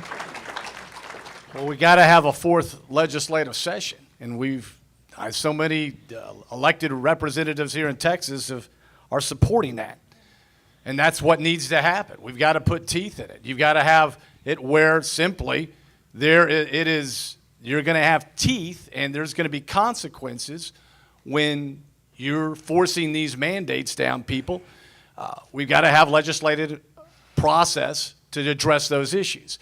But I can assure you, if I'm governor of Texas and I did an executive order, nobody would ignore what I would say. I would take action, whatever it took. I mean, if you're Southwest Airlines, I love you, and you're a great company. I know you got federal contracts, but your home's here in Texas. And if I have to stop your planes from moving around, or American Airlines, so be it. But you're going to pay attention to what I tell you if I had an executive order. But no question, we have to have a fourth special legislative session. This issue needs to be ironed out, and teeth need to be put in that legislative session. Thank you. Thank you. All right. Now, we're going to start with Mr. West on this question. In past sessions, the Republican legislative priorities have been ignored. What steps will you take to influence the Texas House and Senate to ensure these legislative priorities are achieved? People have asked, why would you step down from being the chairman of the Republican Party of Texas to run for governor? It's very simple. As the chairman of the Republican Party of Texas, you can only advocate for. You can only go in and ask people to pay attention to the legislative priorities that you all, the constitutional conservative grassroots, selected in your convention. But as governor of Texas, you can set that legislative agenda. You can set that narrative. And so in January of 2023, when I step up there to give the State of the State address and I lay out those legislative priorities, I'm going to turn over and see what are the legislative priorities of the Republican Party of Texas. And that's going to be where we start. And the great thing about that is that the legislature has to immediately get started with that, not wait until March the 12th. And it's not going to be any more of this San Marcos is the mermaid capital of the world and Dr. Pepper is the official drink of Texas. We're going to get those legislative priorities passed. Why? Because you're the ones that told us here are being elected to do exactly what we want. We've got to restore that sense and understanding of public servanthood. And that's what we're going to do. And you're going to stay in that legislative session until you get it done. Thank you. Mr. Huffines. Here they are right here, our legislative priorities. I carry this with me wherever I go. It's my second favorite document next to the U.S. Constitution. It's the reason I ran for office to begin with in 14. I've been a delegate to many, many state conventions over the last 30 years, and we're tired of being ignored. I certainly am. Have you ever met a Republican that didn't say he was conservative? No. Well, guess what? 80, 90% of them are liars. They are. My biggest battle in Austin was generally with the Republicans, with the rhinos. I would show this to them and tell them these are our priorities. These are the Republican Party of Texas priorities. And they would laugh about it and belittle it. I can tell you it's not going to happen. That's why I'm running. These are your priorities. When everybody asks me, what's the first thing you're going to get done? I said, I'm going to get these all into law because I know what those elitists want down there in that swamp, in that club. And I know how to deal with them. Thank you. Mr. Harrison.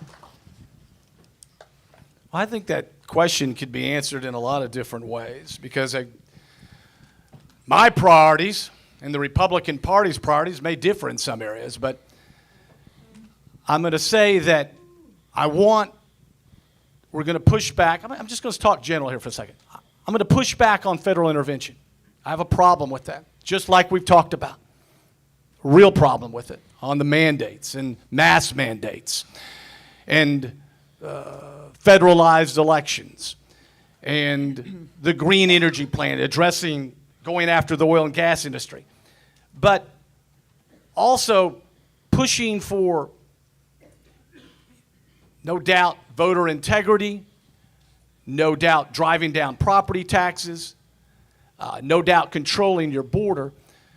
But I do want Texans to look, and I haven't too much of an opportunity, to look at new revenue streams, such as entertainment and gambling and such. We send a lot of money across the state lines, and we need to look at that. So that would be a priority of mine, and I think it should be a priority of the Republican Party. Thank you. Thank you. Mr. Prather.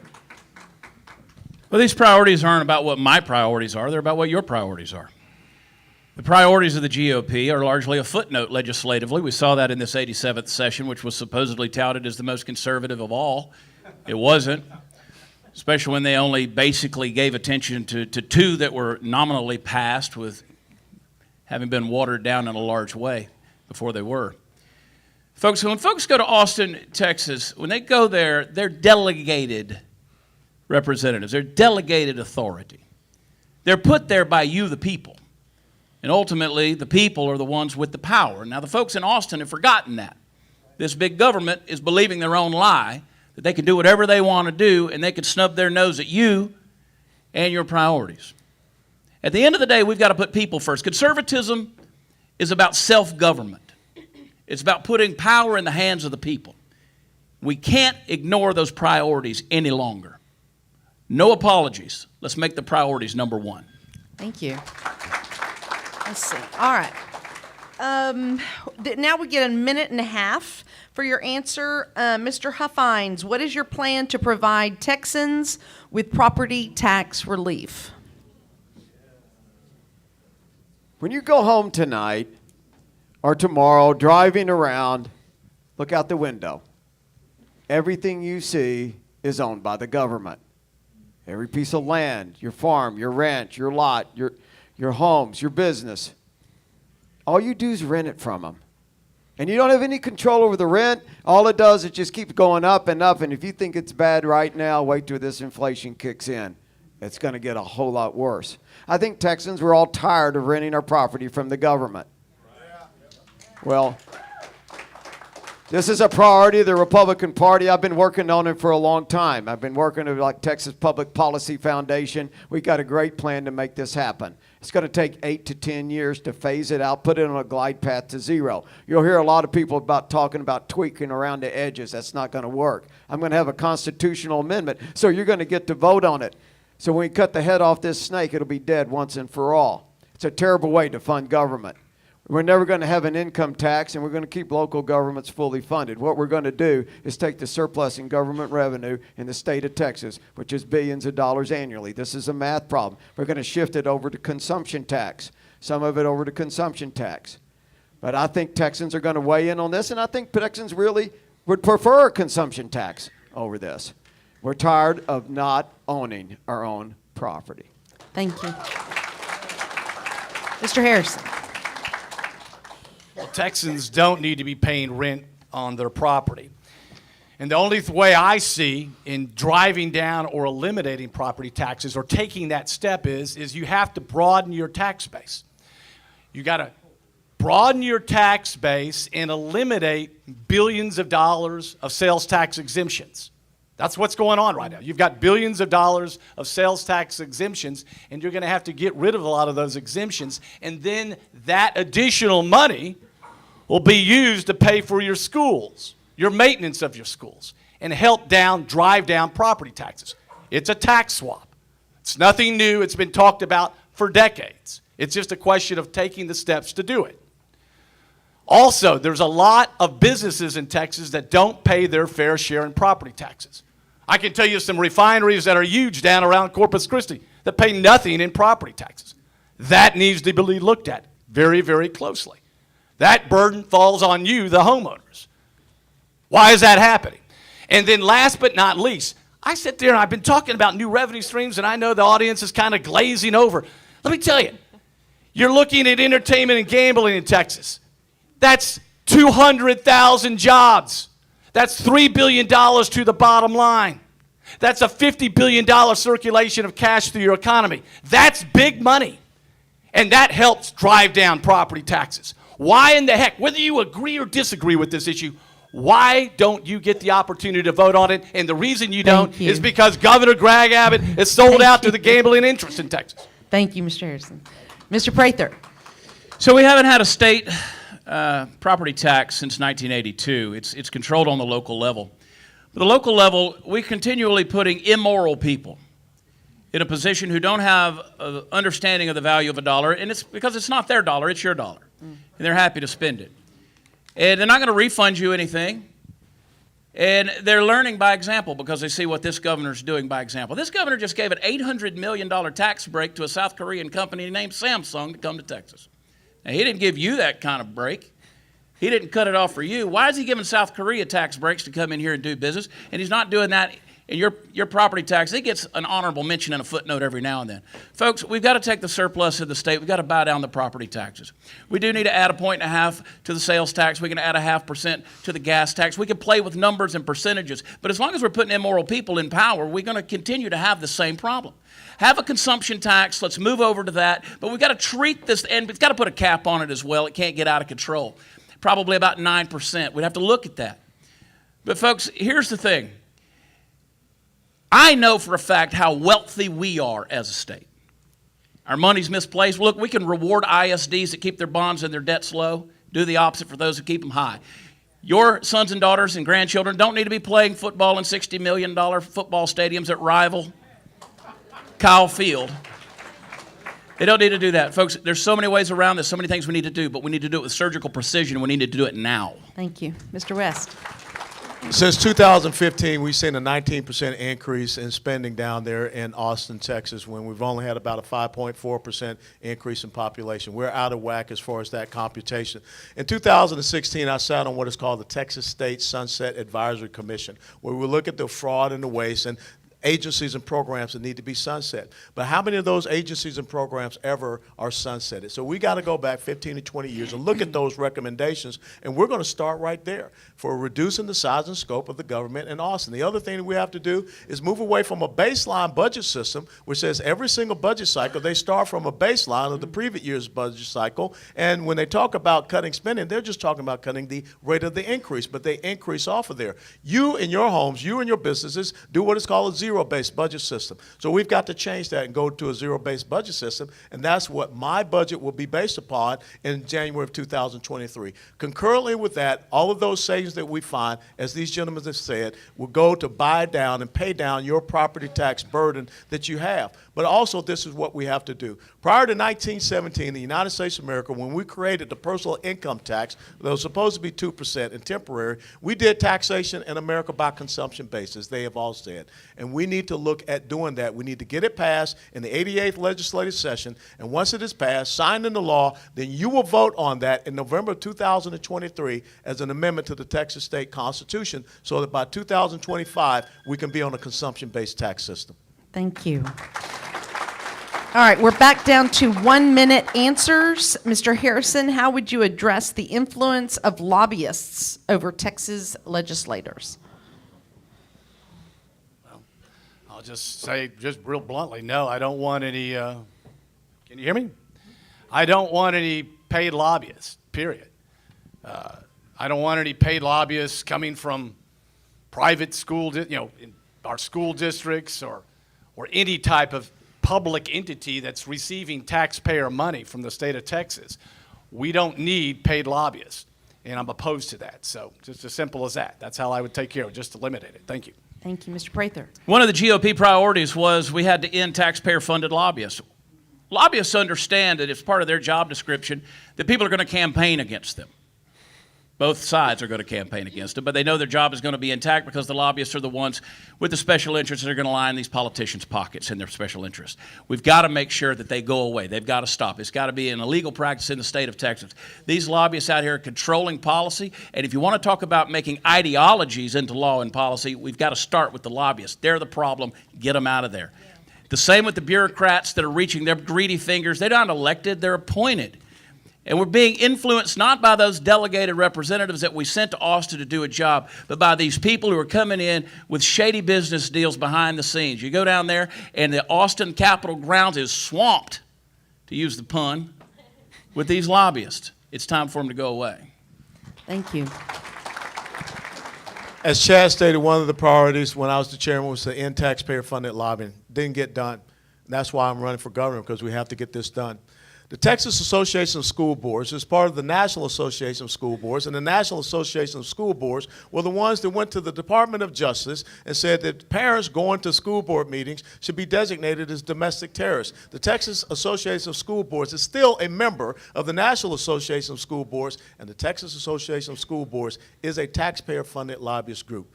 That's why we have to end this. We have to stop this. Your money should not be going to people that are advocating and lobbying against you and your interests as citizens. You're the most important lobbyist organization in the state of Texas, and you have to be treated as such. So it has to go away. You have to be the ones that we focus on, not the people that are taking folks out to breakfast, lunch, and dinner and a midnight snack, and also pushing them down and giving them a check if they want to have that. We have to get that legislative priority passed, and I will get that legislative priority passed. Thank you.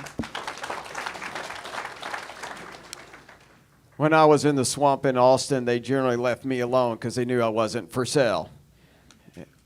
We've got to get rid of taxpayer-funded lobbyists, though. I was a victim of that when I uncovered this large political corruption scandal in Dallas County. It's one of the largest in modern history. 3,000 government workers work for this agency, $100 million annual budget. They spent $1.3 million of stolen taxpayer money to defeat my legislation to get rid of them. And they stole tens of millions of dollars. We got 6 people put in prison, including the sitting mayor pro tem of the City Council of Dallas. I can tell you a lot more stories. This is critical that we get rid of taxpayer-funded lobbying. Thank you. All right. Let's see. We're back to a minute and a half answer. Mr. Prather, what would you do to secure every legal vote in Texas? We've got to have a Secretary of State and a legislative process whereby we take a couple of years and we dump the voter rolls in the state of Texas. It's an extreme thing, but what we do is we make every person in the state of Texas no longer a registered voter. Now you have to go re-register. You got to do it the right way. You got to make sure that you are on those voter rolls correctly. You're alive, aren't you? We want to make sure that you're a citizen. Want to make sure that you're a resident in the state of Texas. We've got to make sure that there are no computers in these polling places. There are no voting machines. There will be paper ballots, and they will be tabulated accordingly by human eyeballs. There will be objective observers watching from both sides, making sure that no boxes are pulled out from underneath. And if there are, and folks are found meddling in an election, it becomes a felony in the state of Texas. We have 24-hour cameras watching that ballot count, watching that voting process, and we also make sure that there are guards outside that polling place so that no cars show up at midnight to pull something out of the trunk. We've got to make sure that we have forensic audits because, folks, your privilege as an American, as a free citizen in not only this great state, but in America, we've got to make sure that that vote, when it's cast, it counts. Because our election integrity determines everything for our future freedom.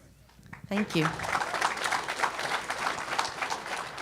What they're trying to do in Washington, D.C., I don't know what happened with the vote there in the Senate, but the Voting Rights Act is not about voting rights. The Voting Rights Act is about undermining your ability to have good and fair elections in the United States of America. It says that there is no voter registration roll review. It says that there will be no picture ID to vote. It says that these universal mail-in ballots are going to be the standard. Online voter registration, same-day voter registration, same-day voting. We have to constitutionally nullify that. We need to make sure that if you go out and commit voter fraud in the state of Texas, there are consequences, there are penalties. But the law that the governor signed into the bill that the governor signed into law, SB 1, reduced voter fraud in the state of Texas from being a felony to a misdemeanor. That's the very first thing we got to correct. The other thing is that we need to have a Secretary of State that sets the minimum standards, the standards of voting here in the state of Texas. And all of the counties that are out there have to adhere by those standards. If you want to have a voting machine, we're going to tell you which are the approved voting machines. We're going to tell you have an audible paper trail. We're going to make sure that there's no hookup to the internet or anything of that nature. But the most important thing, when you look at someone like Chris Hollins over in Harris County, Chris Hollins was about to mail out 2.7 million unsolicited ballots. Chris Hollins was the one that established 24-hour voting. Chris Hollins put 9 curbside voting locations in Democrat precincts. Chris Hollins is not in jail. I would have him doing the perp walk right now. That's the most important thing, is you got to hold these people's feet to the fire. Thank you. Mr. Huffines. Having confidence in our elections is the foundation of our constitutional republic. And when that foundation starts breaking, all heck's going to break loose. It's one of the #1 causes of a civil war. Look, people cheat in elections. There's no doubt about it. They've cheated in elections since there's ever been an election, since the caveman had elections. Well, our problem is about enforcing the election laws.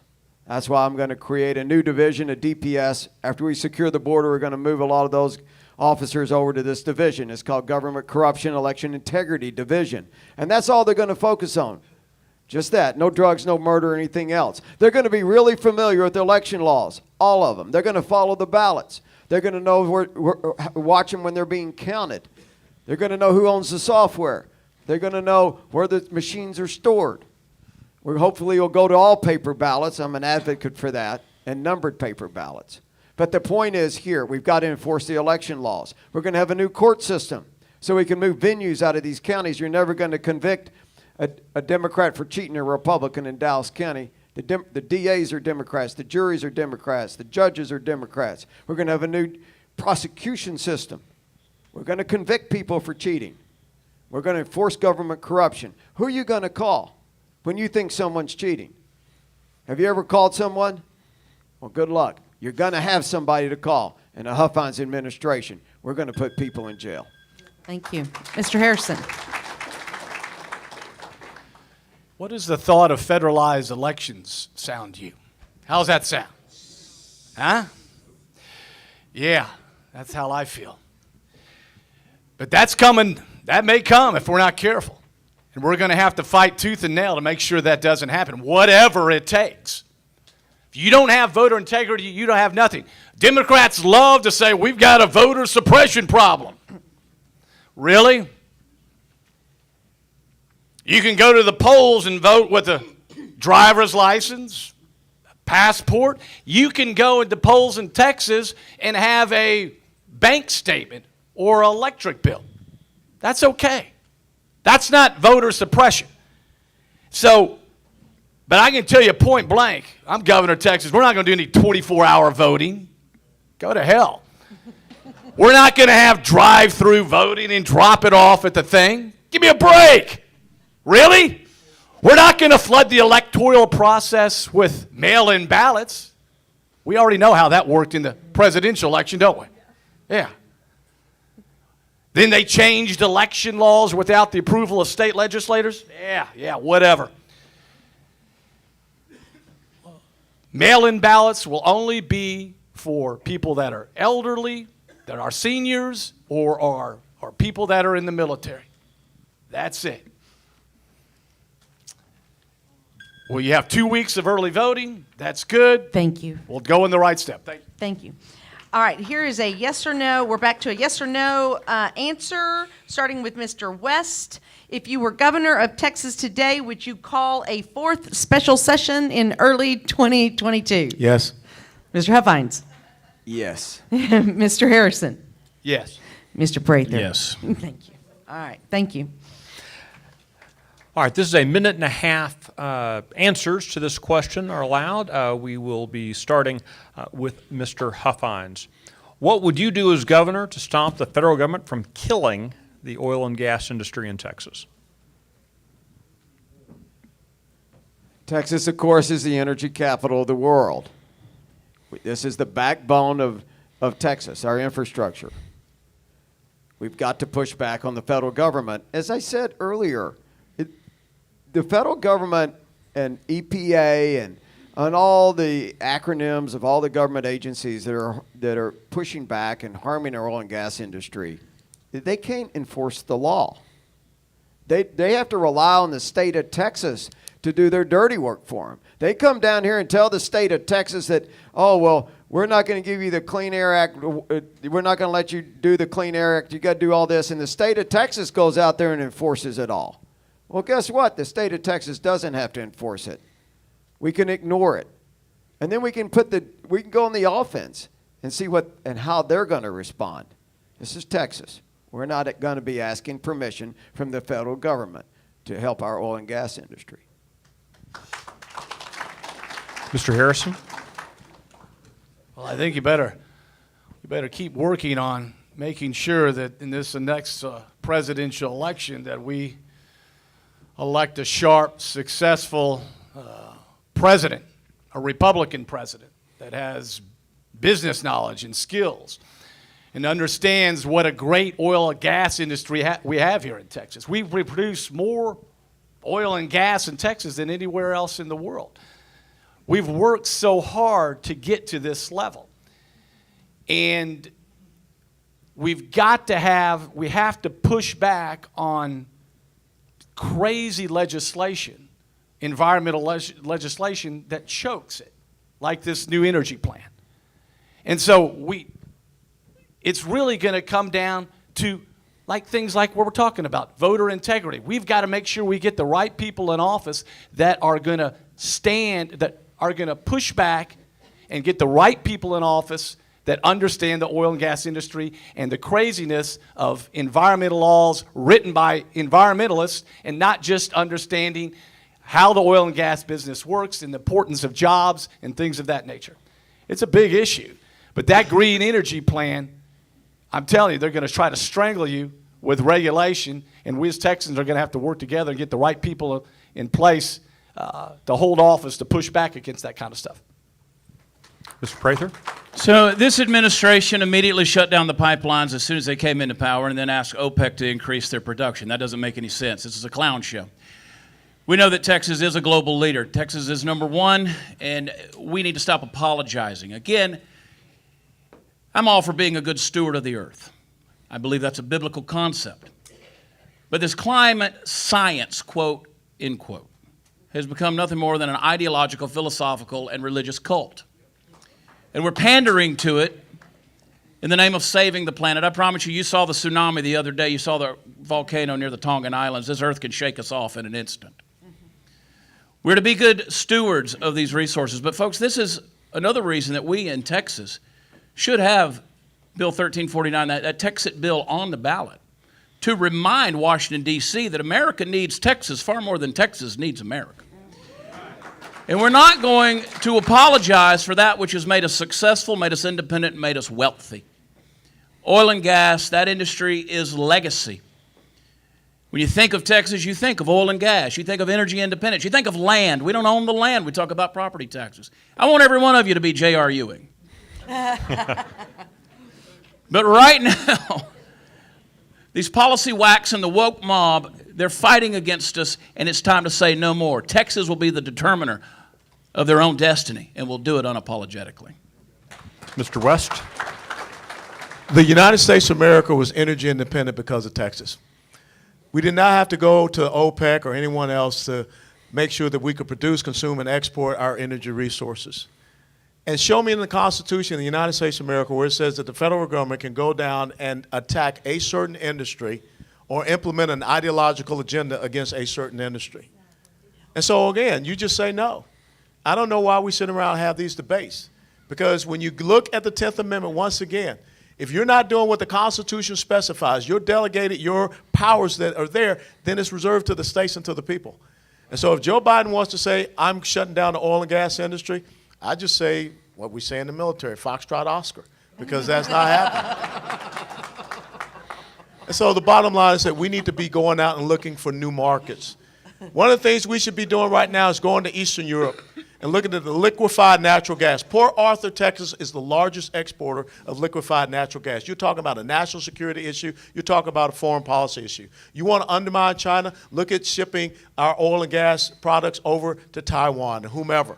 That's what Texas is going to start doing. And that's the way that you can build up your revenues by saying, here are the excess resources we can produce for you. That's how you make sure that people have good quality jobs. We're not going to kneel down to Washington, D.C. We're not going to kneel down at their ideological religious gods with the little g. We're going to continue to support our oil and gas industry. All right, thank you, gentlemen. Our next question, we will start with Mr. Harrison. Many college graduates with degrees in science, technology, engineering, and mathematics are finding themselves unable to gain employment due to high-tech companies and others hiring foreign visa workers instead of Texans. How would you work with businesses to prioritize jobs for Texans? Let me look at that question again. Hold on a second.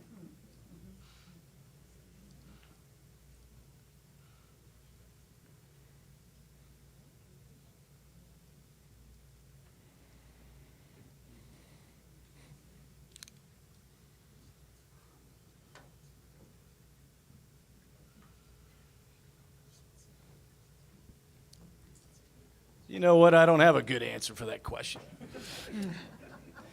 And I don't remember that question being on the docket either. But I will say this. I'll change the question a little bit. I think that I've mentioned it before that we have a real shortage, and this is what I do, and I know it very well, as far as people that work in the trades.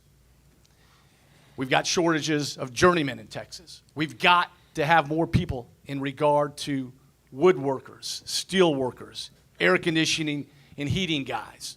We've got to have more people that are journeymen that can do those types of skills and promote and offer good employment that can provide good money for themselves to make a good living and do good things for the state of Texas. And if I'm governor, I will push hard in regard to the trades for Texas. Thank you. Mr. Prather?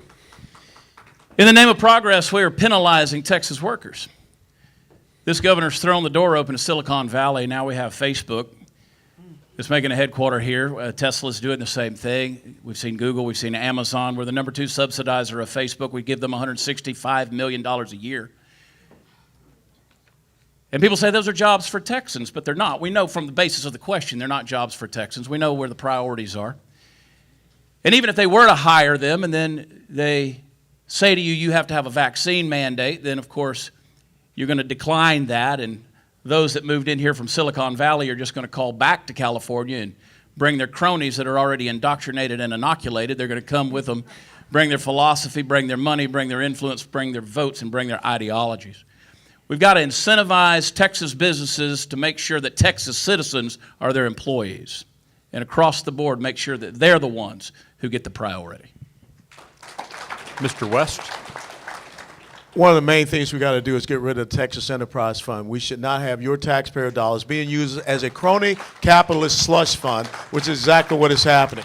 And we need to make sure that we're not teaching that critical race theory and all these other things. We've got to start training up our kids to be able to go into these jobs. And we need to be, hopefully, looking at inspiring and innovating a lot of these businesses to happen right here. I'm sick and tired of us going to Google, Oracle, people that are censoring us out there, and allowing them to bring their employment basis, Toyota North America, State Farm, whomever. We need to be hiring Texans, and we need to put into some type of law that if you're going to move your business here to Texas, you have to hire X amount of Texans to be here. Just the same, I don't like it that we have people that are getting our scholarships that are coming competing on our sports teams, and then when it comes Olympic time, they go back and they run against us at other places. If you want to run for your home country, then you don't get a scholarship for our taxpayer dollars here. Mr. Huffines? Well, one thing we've got a lot in our graduates programs in the universities here and our PhD programs is a lot of communist Chinese students. And they're taking all of that information back, every bit of it. It's called fusion policy over there.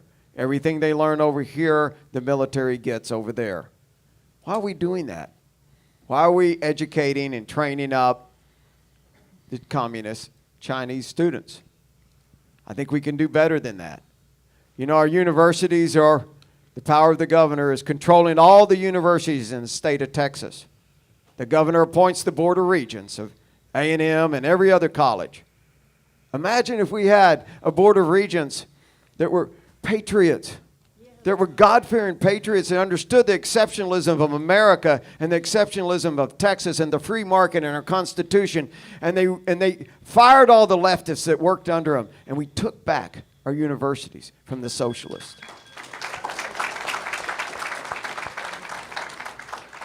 For our next question, we'll start with Chad Prather. Earlier this month, the Texas Supreme Court heard a case on whether or not a private entity, a high-speed rail, can use eminent domain. The essence of their argument is that there are railroads, therefore they should be allowed to take property. What's your position on eminent domain, and particularly eminent domain by private industry? Well, in regards to this particular, I don't even need the time. I'm against eminent domain. And particularly when a situation like this, when it's owned and operated by a foreign company that's doing business on Texas soil. So to take your property and give it to a foreign entity in order to do something like this high-speed rail needs to be absolutely illegal. I'm against eminent domain. And that includes, now I will take the time, that includes, that includes when it comes to building the wall. We're not going to go down and steal people's property in order to build the wall. That's why we need to be smart about the wall. We need to be wise about the wall. We need to do it functionally and have a purpose to the wall. Don't just go down and build a wall because Donald Trump said we need to build a wall. The wall has a purpose. It has a place. Fortunately, we have a lot of geographical boundaries that are natural in the state of Texas where we don't need wall. But folks, we don't go and start stealing people's land and then call that freedom. We can't talk about not having property taxes and then also have policy whereby we steal people's land. It's got to be unacceptable in the state. Mr. West? I will help you to have more time. No.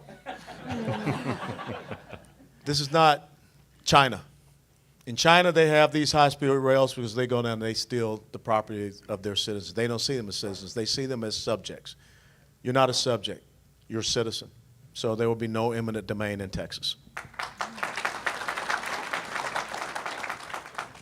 I'm against eminent domain for the high-speed rail system, but the Fifth Amendment of our U.S. Constitution clearly gives the governments the right to get property for public use. The issue here really, to me, is what is the fairest process? What's the best process for the government to do that? And I propose legislation down in Austin, working on some bills down there that we maybe, instead of 100% of appraised value, maybe we go up to 300% of appraised value or 500% of appraised value. There's a number that most people will sell their land if the government needs to widen a road or the government needs to put in a pipeline or something like that. I've been in eminent domain my properties many times over the years, and I understand the process. So there's a role for eminent domain, but it's certainly not for a private railroad. Mr. Harrison? Well, nobody wants their property taken away from them, and I get that, and it's a serious issue. But you know, kind of like what you all were talking about a minute ago. I mean, it's a balancing act. And yes, we have property rights here in Texas. And yes, we should do the right thing. But if you're talking about pipelines, and if you're talking about electrical lines, and if you're talking about railways, we have to find a balance. And it's easy to say, oh, I'm against eminent domain, and I don't want anybody's property taken away from them. But we do have to find that balance. You got major issues. You got a lot of congestion going up and down the highway between Dallas and Houston.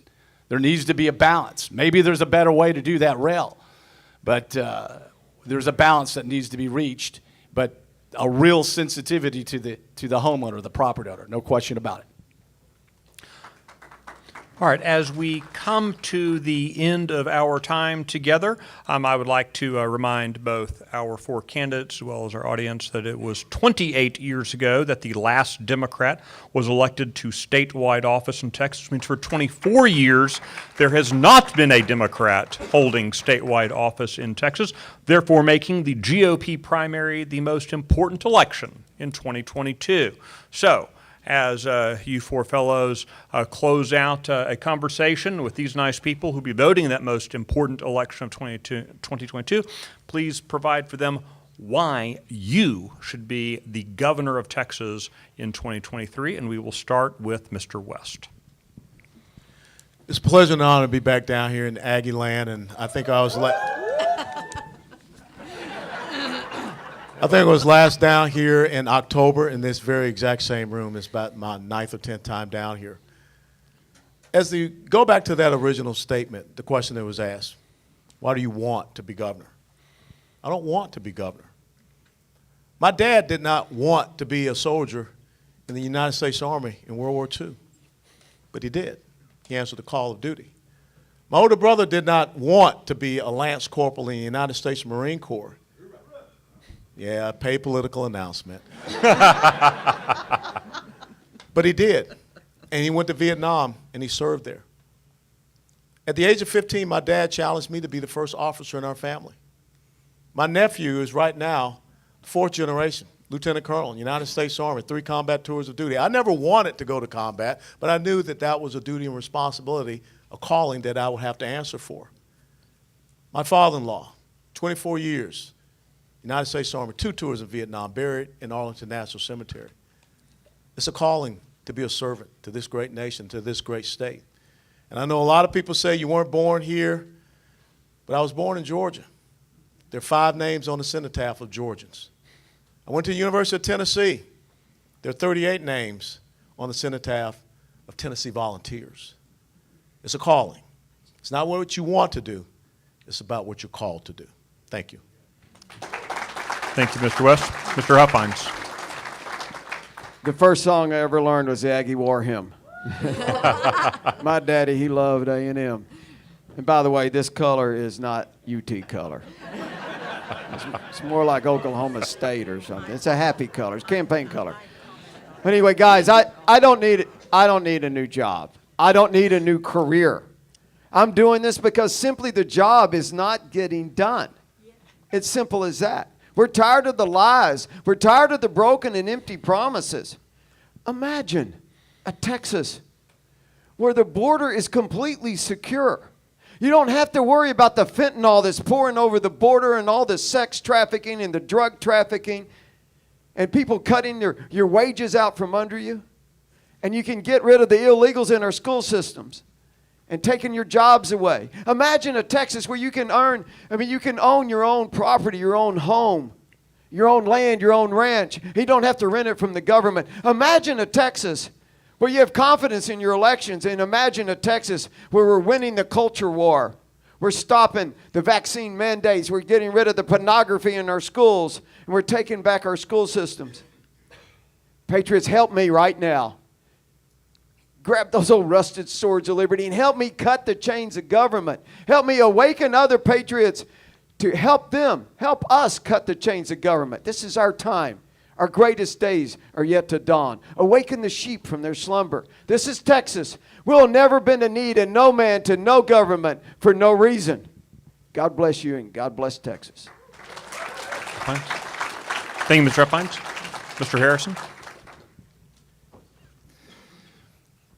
The pendulum of power needs to swing back to the small businessmen and women of Texas.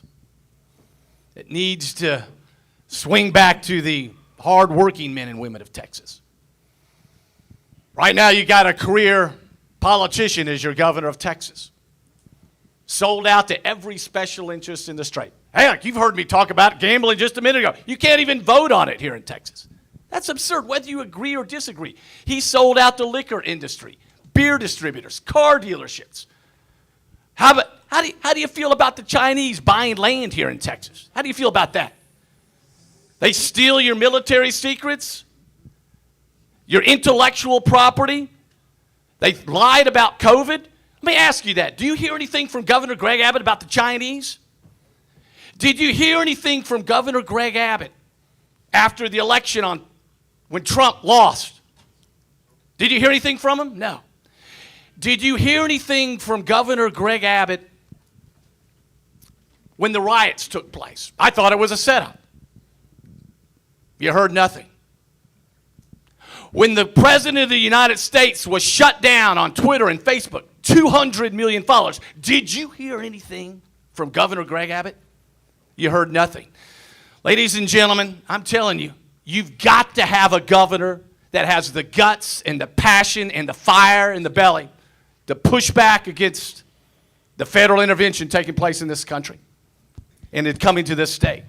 And believe me, I've got that fire, and I've got that passion, and I've got that small business experience. Thank you. God bless you, and God bless Texas. Thank you, Mr. Harrison. Mr. Prather. Thank you for protecting the spirit of Texas. I know that it burns in your soul. The spirit of Texas is caught. It's not taught. And I know when I come here to Aggie land that it is wide open and on fire here. I want to say thank you for coming out tonight. Thank you for beating Alabama earlier this season. And I went to the University of Georgia. We did the same thing, and I'm happy about that. You know, about 8 months ago, somebody said, you don't have to be doing this. I said, no, I don't have to be doing this, but I do have to be doing this because God hasn't given me permission to not do it. I feel a calling, a conviction to be in this race, to run alongside these gentlemen and against that guy in Austin. I've read the Constitution, both the Texas and the federal. I know the Constitution wasn't written to keep you healthy, and it wasn't written to keep you safe. It was written to keep you free. And we've got to get back to a point where when we do business in the state of Texas, we do it from a position of freedom. That's our starting point. And we don't do it with mandates. We don't do it with edicts from on high. We don't do it because a tyrant has stepped on our neck long enough that we don't know any other recourse. The spirit of Texas is alive and well. We know our identity, we know our destiny, and we know it's in trouble. I want you to be that history maker in this election. I believe, Michael, it's the most important election possibly in the history of the United States. Back to Colonel West's statement. So goes Texas, so goes the nation. Folks, it's time we go to Travis County and have ourselves an Austin Tea Party. Let's get these tyrants out of office, and let's get government out of our life. God bless you, and God bless Texas.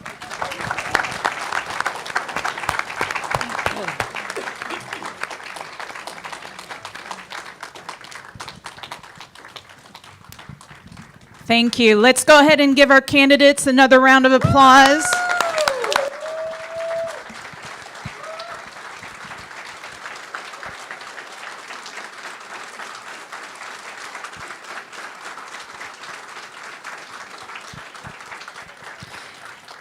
Thank you, everybody. Bear with me for about another minute. I've got a few announcements.